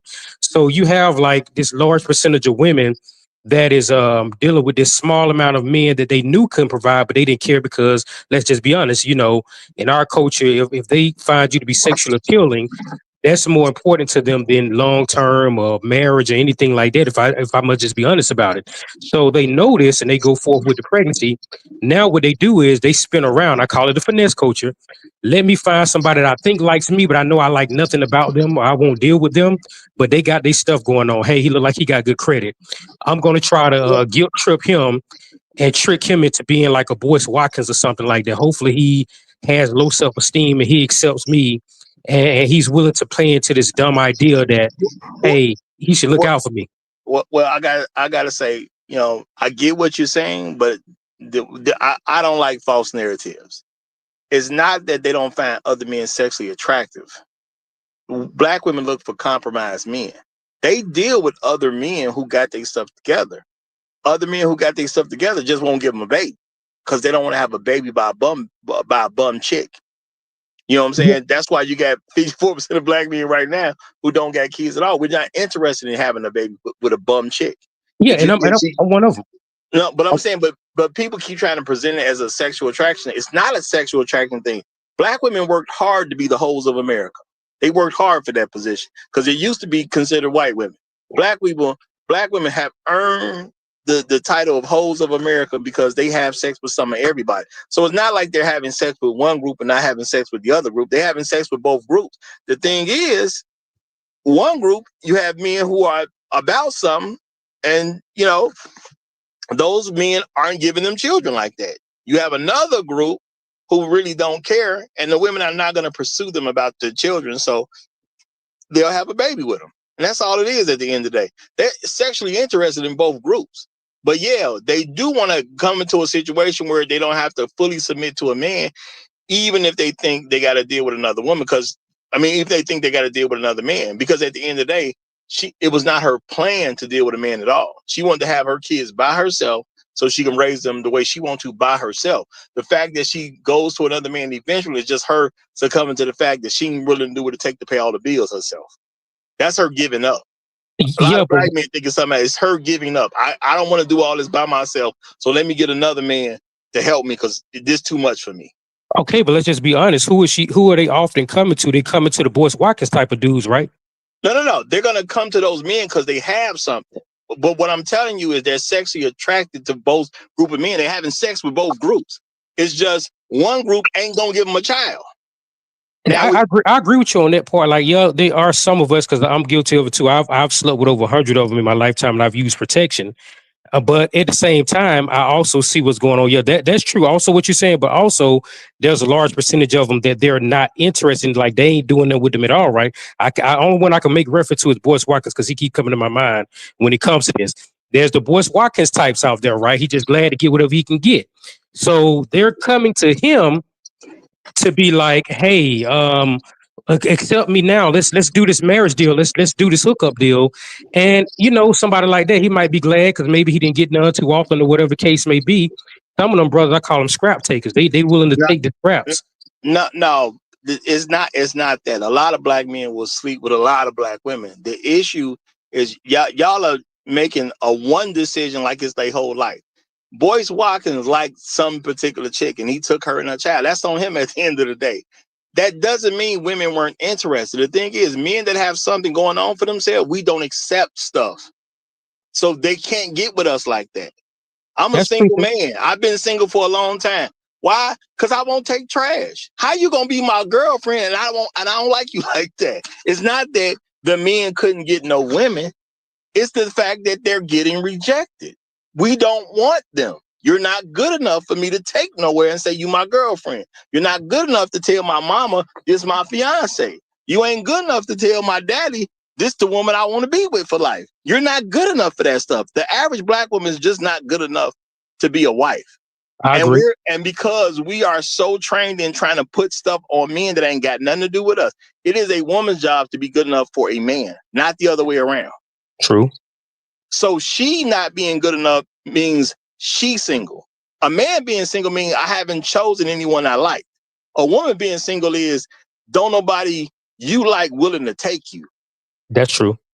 You know, so I'm just trying to make sure that that's an understood thing. And I got one more person backstage. I don't know who you are. His name is Brent. Brent, you well, first of all, turn your camera off. If y'all ain't paying no attention, don't nobody get to have their cameras on this show. I be telling people can't turn their cameras off all the time. So turn your camera off. Okay. Number one. Okay. But I am gonna let him come up and speak. So I'm gonna go ahead and give him the mic so he can say what he want to say, y'all, because I do a 3-hour show usually, and we already 2 hours and 50 minutes in. So if you get cut off a little early, don't think it's about what you said. No, it's just, man, I put that link up for people to join long time ago. Y'all just waited a while to come up, and that's your decision. That's not my decision. So let me bring the gentleman up, Brent. Go ahead and say what you want to say and start where you want to start. You got the mic, my brother. Welcome to the show for you as well. What's up, Roger, man? Yeah, man, my name Brent James, man. Oh, man. Yeah, man, I'm listening to you, man. That's not a I'm government listening. name, not the government name. Hey, man, no that's not his government. If it government is who I gave think me. it is. All right, man. Hey, Roger, you speaking a lot of stuff, man. You know that's true. You got a good head on your shoulders, man. But the women, right? Black women, they're good. They're good. They have the potential to be wives. That man has to make her submit. And you know, the problem is what you guys rapping about. Women don't want to submit to black men. And it's not just them, man. It's how they've been raised, generations of destroying the black man image. Man, it's a deep brainwashing that only divine guidance may cure. God is the man. That's the only answer that can help these women because it's out of our hands. Okay. It's out of my hands. Listen, nowadays, you can't even speak with a woman without asking permission first because you invading their space. This isn't the club. This isn't the bar. You may not approach me. Hey, when it's like that, that's bad, man. That's bad. But if you got some money and if you rolling heavy, it all depends on the pockets. You know, they looking at you like if you broke, you don't have nothing to offer. Because these women, they're not into spirituality. They're not in morality, self-respect, honor. They're not into these intimate spiritual aspects of life. They're all about the material world. Money, material things. And you know what? I used to have a lot of money. And I used to think that if I spoil them first with the money, maybe then I can break them down. Because with the money, with the sex, laying it down in the bed, laying it down in the pockets and the spending, maybe she will submit to me. No, it didn't work like that. It just made her worse in her greediness. Okay, well, It just made her worse. Let me get in real quick. Okay, now you touched on some points, so I wanted to address a couple things that you mentioned. Talk to me. This is the thing. You don't make her do anything. A man don't need to make her submit. She's gonna submit because that's what she wants to do. If I got to make her submit, that means she's really not going to submit. That means I have to use force on her. So the moment that force is unapplied, that's the moment she's doing her own thing anyway. So no, as a black man, you never make a woman submit. You take the one that's willing to submit. It's a her thing. See, this is what I'm saying. We have this mindset that we have to do it for her.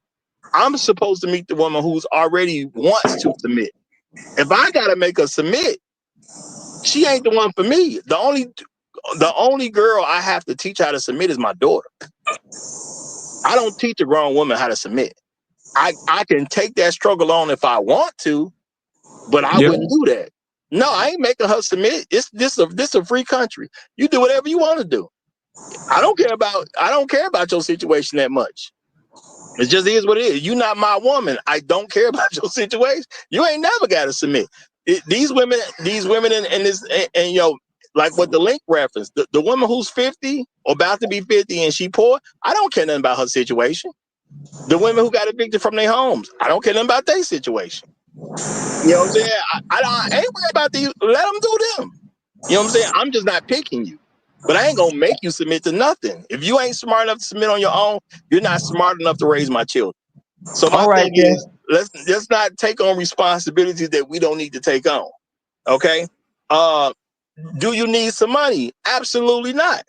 Okay.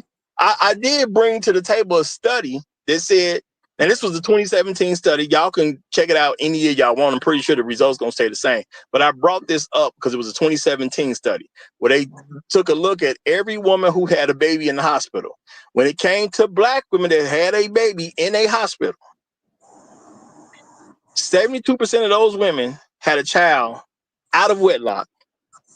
And of that 72% of women who had children out of wedlock, they said over 50% of those women had a baby with a man who earned $10,000 or less. All right. Now, listen to this right here, right? Well, hold on. Before you say it, the thing is, money ain't necessary. Black women have no actual standards. We buy into nonsense that we hear them repeat stuff that men said. Black women ain't got no standards.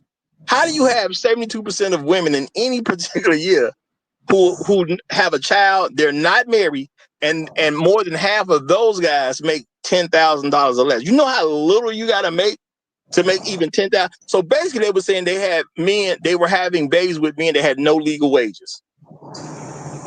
Because less than 10,000 in a year is far lower than minimum wage. Minimum wage will get you more than 10,000 a year. But go ahead. All right. So now, like in my book, right? Okay, like I think men, we are here to maintain women. We are the maintainers of women. Well, hold on one second. You said you have a book? Yeah, man, I got a book. You wrote a book yourself?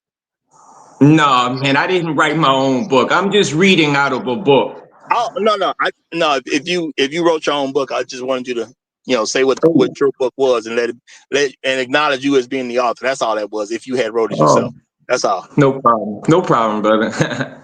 Okay, yeah. The book I was reading out of, it revealed that we are the maintainers of women. They don't know what to do, brother. They don't. They're like children. They only respond to emotion and sex. Now, if you one of them men where you don't got no money, you don't have no material gain, you don't have no wordplay, but you know how to lay it down in the bed, you can have their attention for a long time like that. You can have their loyalty. You can even have their respect. But it's not on the strength of good. It's not on the strength of, love, man. It's lust. And like a lot of women is like that. They'll let a rotten penis rule them before right guidance. Hold fast, because a lot of men make that argument. The thing is, you got to get to the bedroom first. If you ain't got no game, you ain't got the wordplay, you ain't got the money and all that. How you get to the bedroom? Looks, brother, looks appealing, enticing. I look good, you look good. That's the first thing that they do. So Well, in my ugly men. life, No, no, hold on, listen, hold on. So, let me finish, brother. I just got one quick Women, question. One quick question. women So, are the first ones, yo, to bring you into bed. no, Listen, but I you do have don't a have to question, date. brother. You I don't. got a question. I got a question. So, ugly men not getting it in? Is that what we saying? No, yo, that's what you just said. No, That's what you just I'm said. asking because the reason Listen, I'm no. asking because you said it's looks. That's what because there is an amount of ugly men out there or uglier men who are not as handsome as another brother. And my thing is they get it on too. So I don't Yes, really think it's they the are. looks. You know why? Because it's not all about looks. See, like what I realized too, you right, man. It's not all about looks because I be seeing the finest sisters with some nasty looking dudes. Like it don't match up. Now, like I think that is because when a man is not as attractive, that gives them the power. They have all the power. You know, they look at that man like a pet. They use him like a pet and they treat him like a pet. And with him not looking good, he can't call no shots. He can't hold her to no Really? standards. He can't put no Really? obligations on her. So my Really, question is that really. if This is how, let me finish, if let me he's finish. rich, hold on, brother, hold on. If This he's is how rich, the woman thinks. hold on. If he's rich and he got a hot chick and he's ugly, you think that guy don't have no power over that woman? I didn't say if he's rich. I said if he don't got no money and he don't look good and all he have is his dick and he's laying it down with the dick. Oh, That's what I'm saying. And well, when a man is like that, but hold the on. woman So is let with me him get this straight, right? Hold on, because let slow me down. In finish a because world you where don't women, understand. Because okay, if that man don't have no money, he compensates the money with the dick. Okay, But I but agree. but let with the the gentleman dick, ask his question. you can't hold her Bro, responsible with the dick. You can only do it with the money. this is a conversation. The other gentleman wants to ask a question. Let the man ask his question. Okay, this is a Yeah. So conversation. That means multiple people got to talk. thank you, Roger. Thank you, Roger. Yes. So my question was that in this world where women are supposed to commodify themselves, meaning like get the most for their beauty, and I'm saying, and all of that return, material returns like longevity, meaning that being able to get a retirement plan, I'm saying consistency, your family, legacy, all that you're gonna get out of beauty. You're trying to tell me that she's winning and she literally laying down with an ugly dude and she pretty? And I'm saying, you understand how ridiculous that sounds? You're freaking hot. You're laying with an ugly dude, and all he has is a penis, and you consider that to be winning? Yes, I'm saying, that's the result we are at in 2025, brother. That's where we at. Women don't care about your money.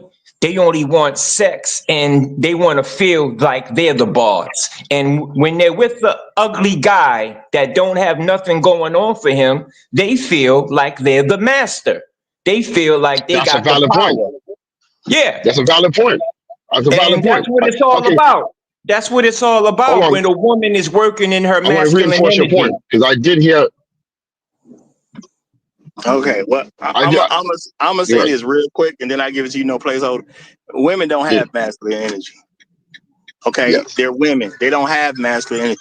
Look, too many people just hear somebody say something and it sounds sensational, and they just repeat stuff. Women don't have masculine energy. They're women. It's that simple at the end of the day.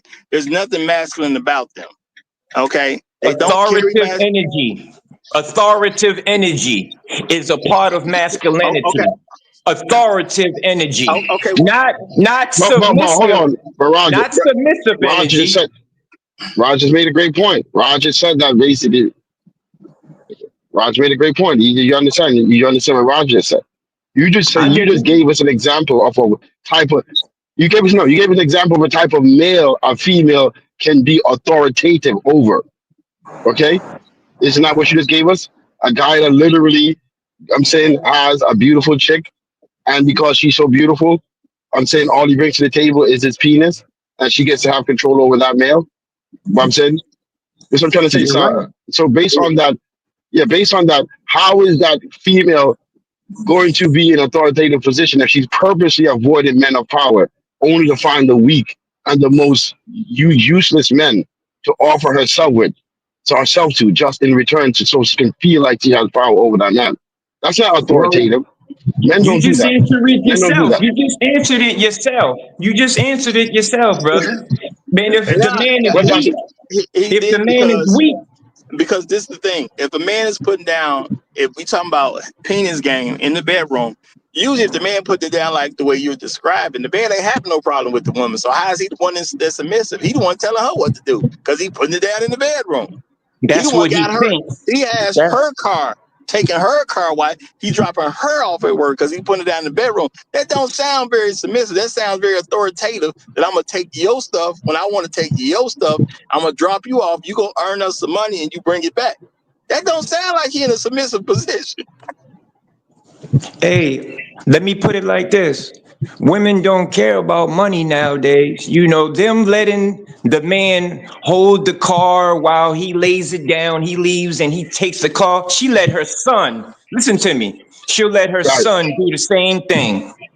She'll let her son do the Backwards, bro. same thing. That, That but that man, the that Backwards. relation. man, The relationship with her son is nothing like the relationship with a man she's literally having sex with.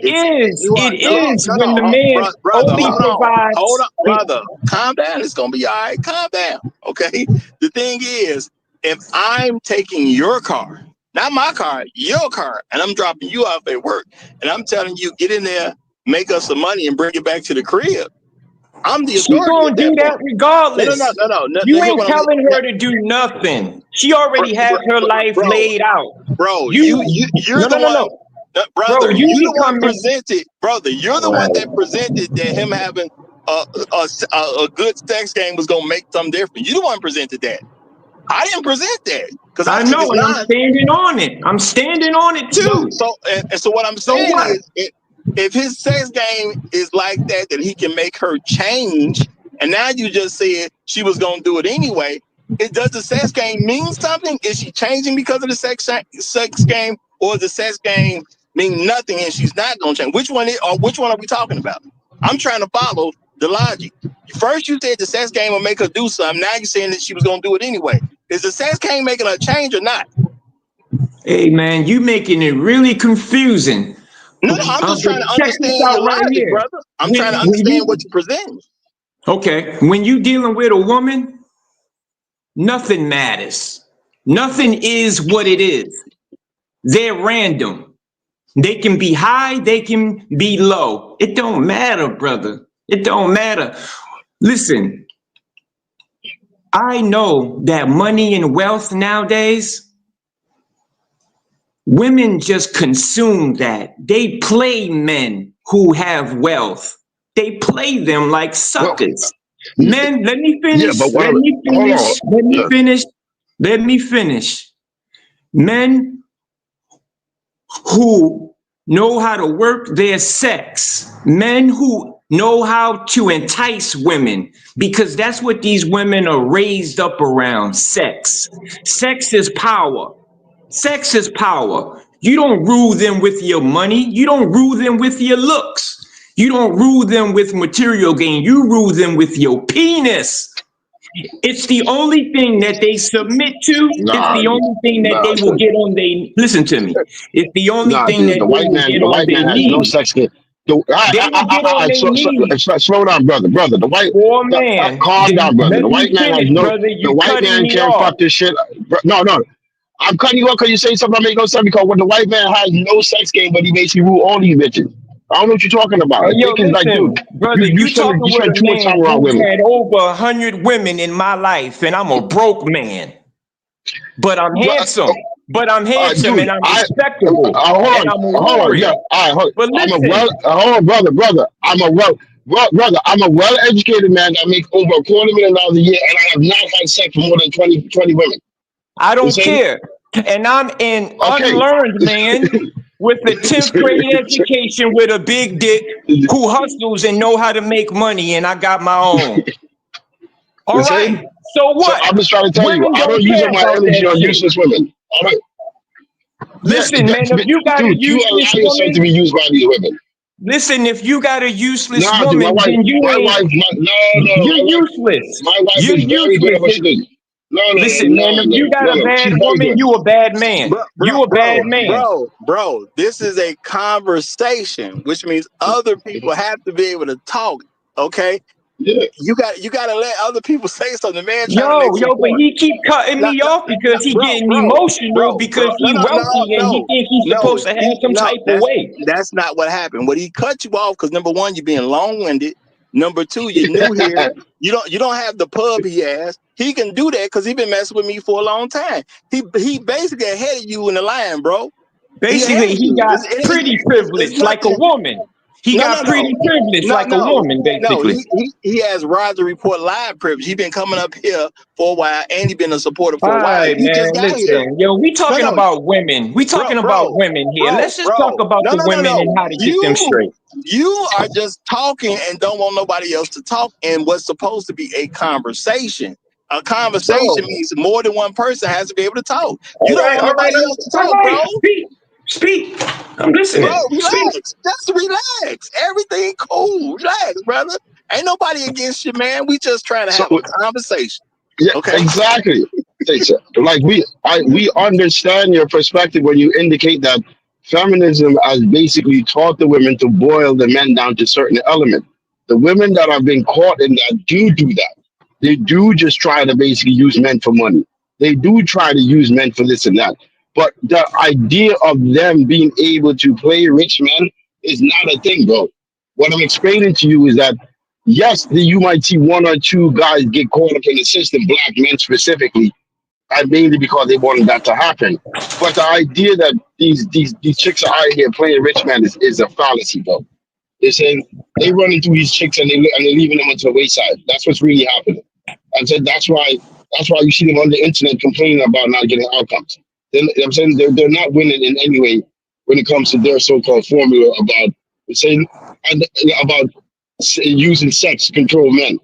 You see? And the idea of like whatever game you want to call that, I'm saying the under the sheet bedroom game, that's cool. I'm saying I'm not gonna say that no man should know how to stroke a woman. But I'm just letting you know that shit is like I'm saying, after a certain age, it doesn't even make a difference anyway. You know what I'm saying? Like the girls they don't even care about that. Like I'm saying, like, I mean, that's what I'm trying to tell you. Like when you get a woman above 33 years old, all she keeps worrying about is her stability. That's all she keeps worrying about. How am I going to be stable next week? How am I going to be stable next week? I'm saying so that's what it is, because that short-term shit eventually goes away for them.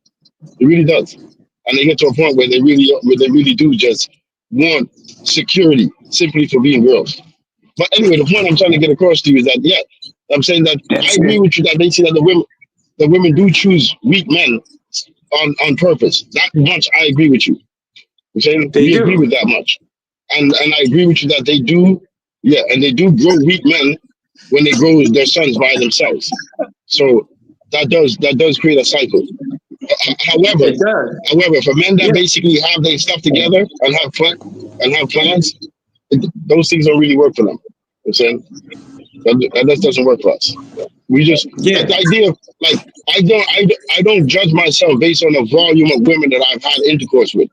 I actually consider that to be not to say that basically I don't like the women, but I don't like to waste my time on useless women. You know saying I really don't. You saying I really don't. I want to get in here because we got another guest who then came up, and I want to say, look, bro, Brent. Okay, look.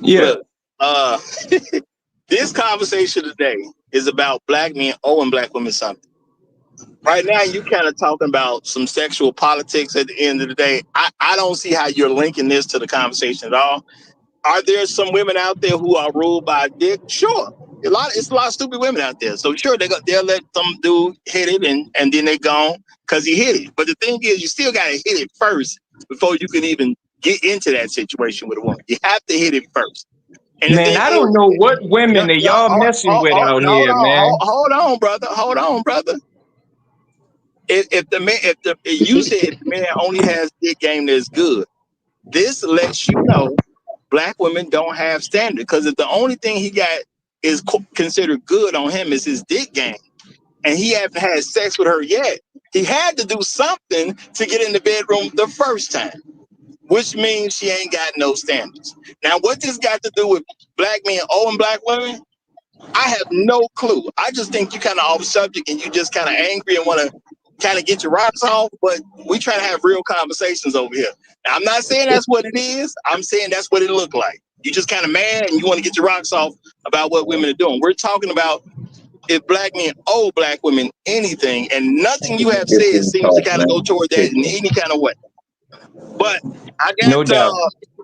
I got what is it? Dirty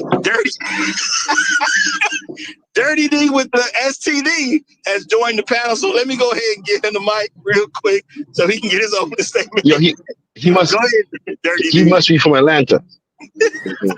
Salute to you, Roger. Salute to the panel. Shout out to the stroke game gods. And shout out to and we want to welcome the 20K of new ladies who got the monster. Congratulations. Welcome to the community, ladies. And see, while we're talking about, and the reason why I popped up, because I'm like Candyman. Say stroke game 3 times, I appear. So just so y'all know. And see, the thing about it is this. I hear you about black men owe black women nothing. But black women ain't really asking for anything from black men either, right? And they are in distress.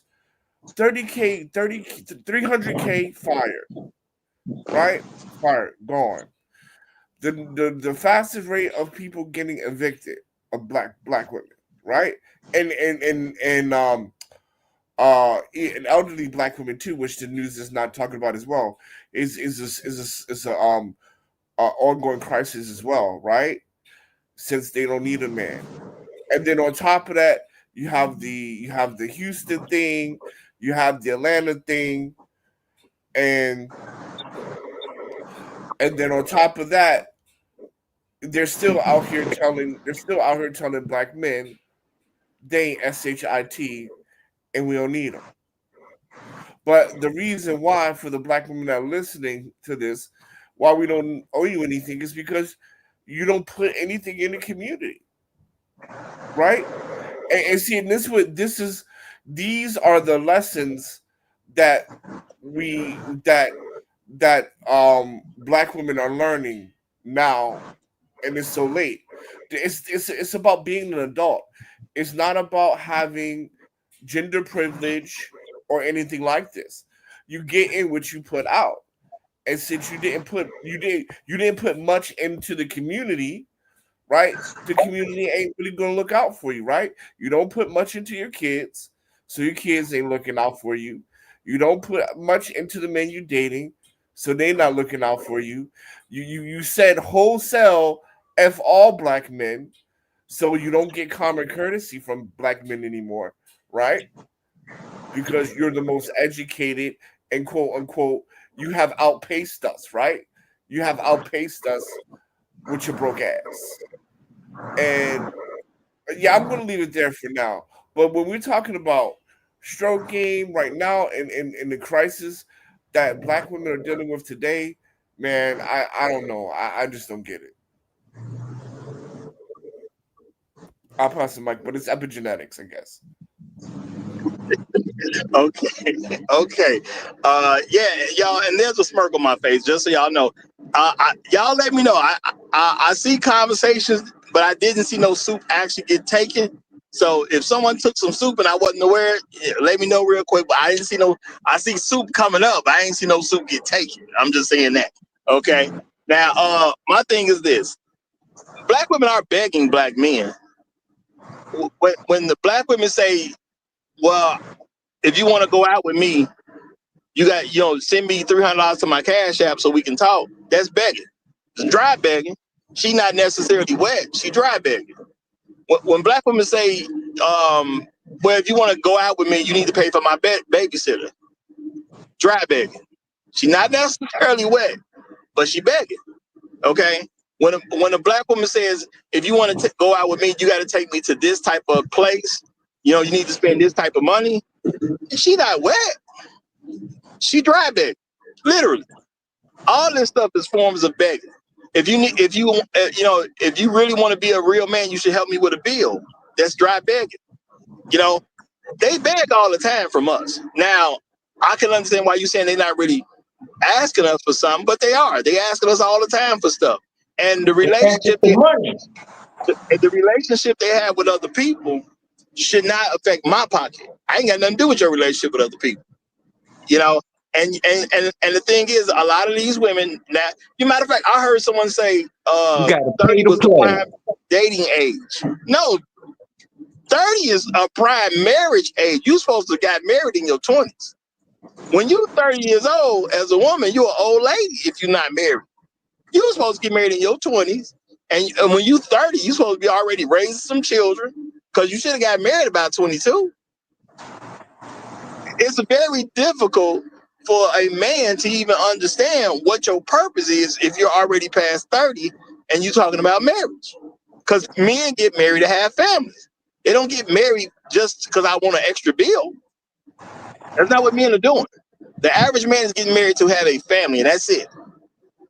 Now, yeah, there's some guys who may have been divorced and get married a second time. They are used to the companionship that they have with a woman, but it's still like a family thing that goes along with that. Men are not just getting married to women just for the sake of. So, I mean, the dry begging needs to stop, real talk. And people need to understand their place. If you're 30 years old and you trying to be somebody's first wife, you kind of messed up in the head. And that's just what it comes down to at the end of the day. Now, what you have left on the table that was willing to accept you, I think if you're 30 years old, you need to just start being reasonable as a woman of who's willing to accept you. And as far as men is concerned, we need to understand we don't owe these chicks squat. They're a bunch of unmarried women. How do we owe them anything? I don't know what community you belong to until I can see who your husband is. If you don't have a black husband, how are you truly in a black community? You said you didn't need us. Now you don't have us. So that means get through your evictions without us. It means when you come up short on bills, get through that without us. You know, you need a little extra money to pay that car note, get through that without us. Exactly. Okay. It means get through all this stuff without us. Now, listen to this though, right? Now we got men who have the money, and the woman before when they talk about that, we like all those talking about we're the most educated, most business, right? We outpace black men. Now, since you outpace us, get through all this without us, and because I don't like black women are the part of the community because they're 50% of the genetic DNA. So I'm not going to agree with that, but I do agree with you where we're saying that you spend all this time saying that you're better than us, you weaponize your education, so on and so forth. So since you're all right, this and that, get through that without us. Okay, listen to this right here. Now, you guys know that women are jealous of men. They are. Well, this is what I've noticed with me. And you probably ask yourself, how is a woman jealous of the opposite sex? It is like that when you're working in your masculine energy. Okay. Now, how do you get these women? Now, we don't owe them nothing. We give them life. That's enough. We give life. They nurture it. Okay. Now, a lot of these women are messed up because of a man, whether it was their father or boyfriend, one of the two. It was a man. It was a man. Now listen, yes. Let me finish, brother. Let me finish. Let me finish. Men are the maintainers of women. Yes, it's the ultimate scapegoat. But we are here. We are responsible for these black women. No, we are. No, we're responsible. Listen, let me finish, brother. We are responsible no matter what. Now, let me finish this. Bro, no, I'm not going to let you finish that. I'm not going to let you finish that. we're not responsible for women we're not married to. How do you come up with black men are responsible for women we're not married to? You got to tell that to me so I can understand your point. How am I responsible for a woman I'm not married to? Because you're saying because, let something me big. finish. Oh no, I'm Because just saying you're a man. you're saying something big. You need to make it make Listen, sense. let me finish and I'll make it make sense. If you're walking down the street and you see a little girl, not a grown woman, a little girl being wrestled by another man, will you help her? If I feel like it. Okay, well, me, yes, I will help her because it's entombed in me to save this woman. Man, it's put in me to save her. And when I reject that, I become less of a man. Now, listen to this. The only way that a man can make a woman listen and be her best, God, the higher power, has to be that medium that we both have interest in. Because the girl that I have now, she's a little bit older than me. She's been married a few times. She's going through divorce, right? We don't got nothing in common. She's 10 years older than me. But she wants to learn about God. And this your woman? She's 55 years old. She want to learn about God. Did you say this was your woman? This is a woman that I am pursuing. Okay? You're pursuing a woman that's married to another man. You're pursuing a woman that's married to another man. She's getting divorced. She has her own apartment. She has her own apartment. She lives on her own. She's 56 years old, married for 30 years. Okay? Listen, the only thing that roots us, because she get mad sometimes, we from different generations, we from different worlds, but what binds us is truth. Truth. Okay. Truth. Look, I gotta say something. Now, when a relationship, let me finish. No, you can't when finish, a brother. relationship isn't created on truth. You cannot finish. I said no. You said let me finish. I said no. You can't finish. Why not though? Why not? I just said you can't. Why? Because I'm the host, and I just said you can't. Now, before that, it was. But because if it's helping women and men, why not? Before that, well, you know what? I don't have to explain myself, so now I'm just gonna choose not to. I was gonna tell you, but you're being a little annoyed, so now I'm just not gonna tell you. Now, at the end of the day, y'all, when it comes down to it, as a man, you see, he brought God into the picture. God told a group of people to go kill a group of people. He said, Here we go. Here we go. Here we go. Why do God kill people if he's so good? Why does he kill babies? Be quiet Man, for go your ahead own with that sake. bullshit. Be quiet for your own sake. Be quiet for your own sake. Be quiet for your own sake. Roger. Go ahead, Roger. I live in Maine. You can come see me at my own It's state. time to be quiet. It's time to be quiet. It's time to be quiet. Go ahead, Chef. Shit, ain't nobody to me. No soup for you. Okay, brother, Brent, I don't know if you heard it, but he just said no soup for you. That means you just got kicked out. That's what that means. I told you be quiet for your own good. You don't listen, brother. You don't listen. You hear, you act very emotional. You know, at first I was just kind of laughing about it.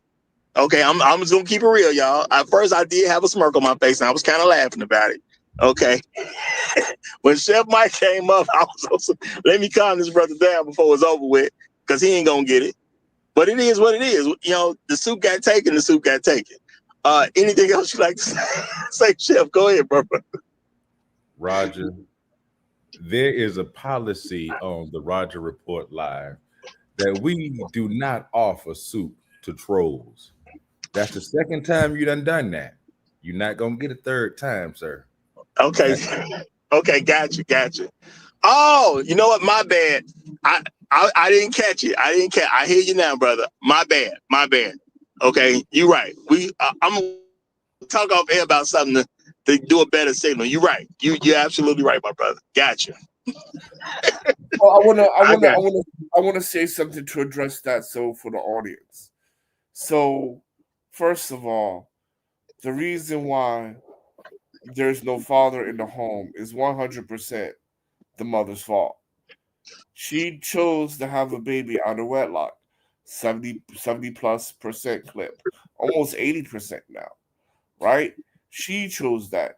She puts the nigga on child support. When he gets a new lady, she makes it difficult for him to see his kid. When he brings McDonald's, she throws it in the street because he won't buy the McDonald's for the other kids. That's not his, right? In the black community, the reason fathers are not there is 100% the reason black women keeping the kids away from them. On top of having kids in the first place out of wedlock, 100%.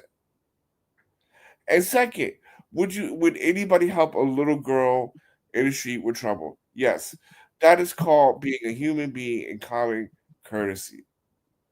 But at the end of the day, we don't owe women anything because they publicly divorced us. And why is everybody conveniently forgetting that? Right?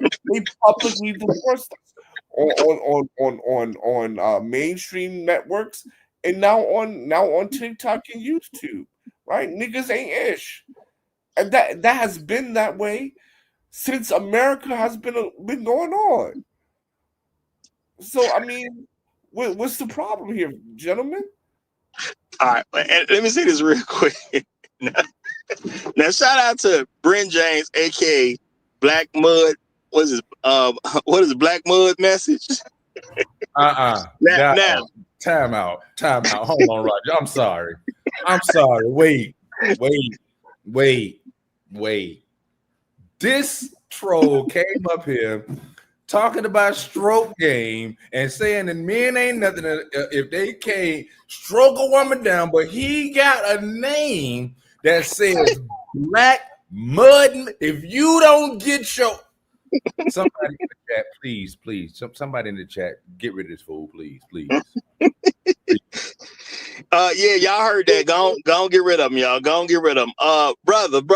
Now that I see your whole name, because you done put it in the chat. Okay. Now I totally get why you probably came up without putting your name in the chat, because we'd kind of known that you just weren't intellectually where you need to be. So that makes sense that you would do it that way.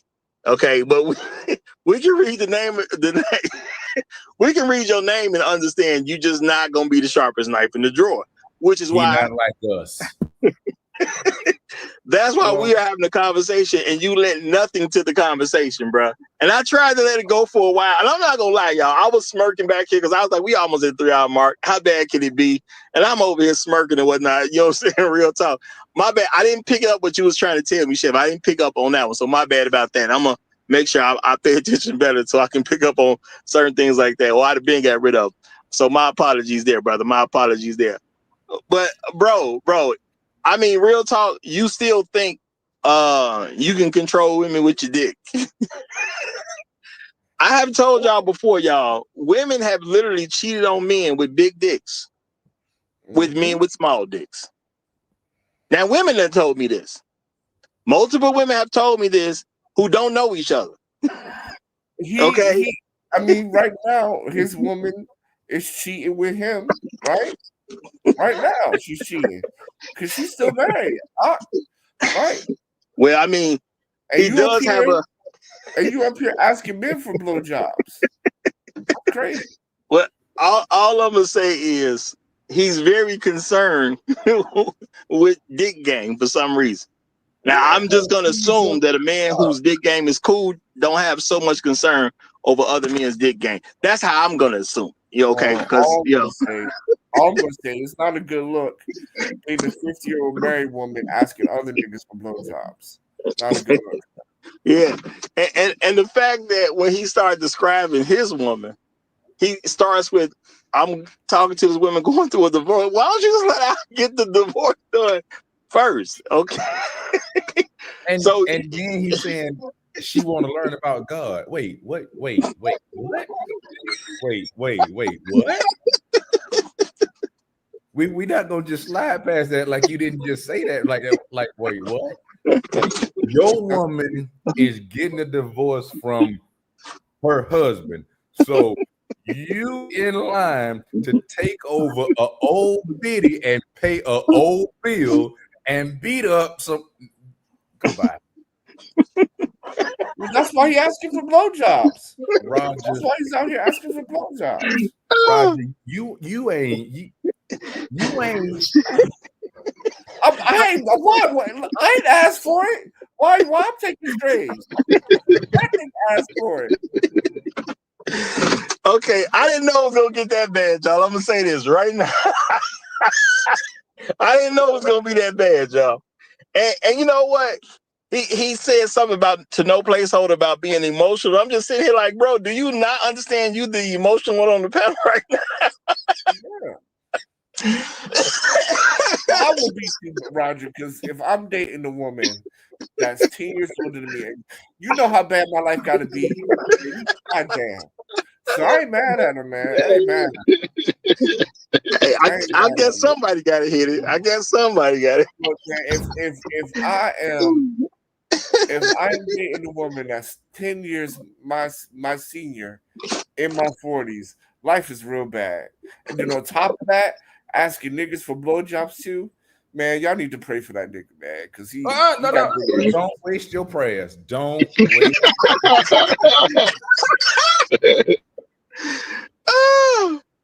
He got a lot going on. I'm just gonna say, man, when a woman needs a man to teach her about God, and she's actually going through a divorce, man, and you trying to mess with her, you may need, if you're gonna serve a God, you might need a different one. That's all I'm saying.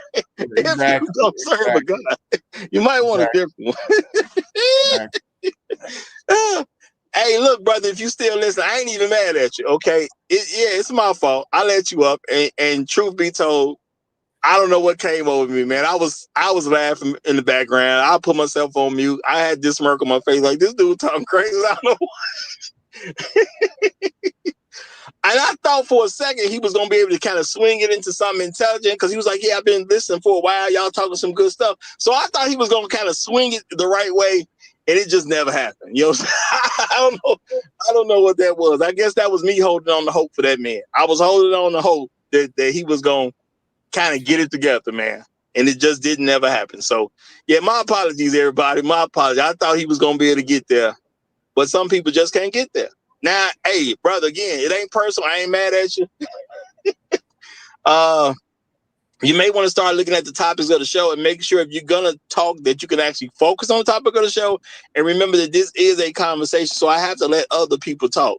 Now, if you want your own platform where you can do this every day and everybody come to listen to you, you can start one. It ain't like you can't. You know what I'm saying? Hey, you might end up with 30 million subs. You know, we'll see if it's 30 million people out there that's going to want to hear what you say. But I'm going to say, yeah, a lot of what you said sounds like you just repeating stuff that you heard other people say. And you wasn't really putting it together for me to make any real sense out of it at the end of the day. You was off subject on top of that anyway. So, you know, it ain't personal with me, brother. It ain't personal. I got hope for my people. But I don't know what to say after that one. So I'm gonna bring it to a close. Any last words from No Placeholder or Chef? No Placeholder, I'm gonna let you go first since you was getting cut off by the by the guy who told you to stop being so emotional. No, that's fine, Roger. It's not a big deal. But yeah, I definitely like that last statement he made before you put him down, Roger, where he said that we got to be responsible for the women simply because we're men. I'm glad you put him down after that, Roger. I'm saying, I'm glad you did. Anyway, that was it for me. Oh, I appreciate you saying that. Chef Mike, my apologies to you, my brother. My apologies, because I didn't quite catch that signal at first, so my apologies. But any last thing you want to say? At the Roger Report Live, I would like everyone to know that everyone's soup is on the line. The only person whose soup ain't on the line is Black Uruz. And I've said that. Roger, You ain't ish sometimes. You know that? I want all of the trolls out there to know, look, if you're coming up here to troll, look, don't do that. Don't do that. We'll make you famous. We'll make you famous for real. Cause what you ought to do, Roger, you ought to clip that and then make that a short and then have this is troll tax. We're gonna make you famous because you sound stupid. Like for real. I'm not making an opening statement, I'm not making a closing statement, but if you come up here, you sound stupid. I really do want us to make you famous so that everybody knows that you are just simply stupid. That was a dumb statement. You came up here, you made dumb statements. Don't come up here doing that stuff no more. We don't like trolls over here. We have genuine conversations. We have genuine conversations with men about things that are of concern to Black men. Don't come over here playing with us. Don't disrespect us like that. And that's real talk. And that's whether you agree or disagree. We don't mind somebody disagreeing, but be able to intelligently say why you disagree. You probably want to know how to do that before you come up here, y'all. Just a light warning from the host. Know how to articulate a point before you make one. That's all I'm saying. And I'm gonna close it out right here, y'all. If y'all like this type of content, or at least maybe the first part of the show, the majority of the show, then go and subscribe to the channel. We do this Monday through Fridays, 9 a.m. Chicago time, not where you happen to be. Chicago time, okay, 9 a.m. We will see y'all next time around. Long live the habitual line slappers. I'm Roger. I barely kept my suit. I'm right, and I'm out.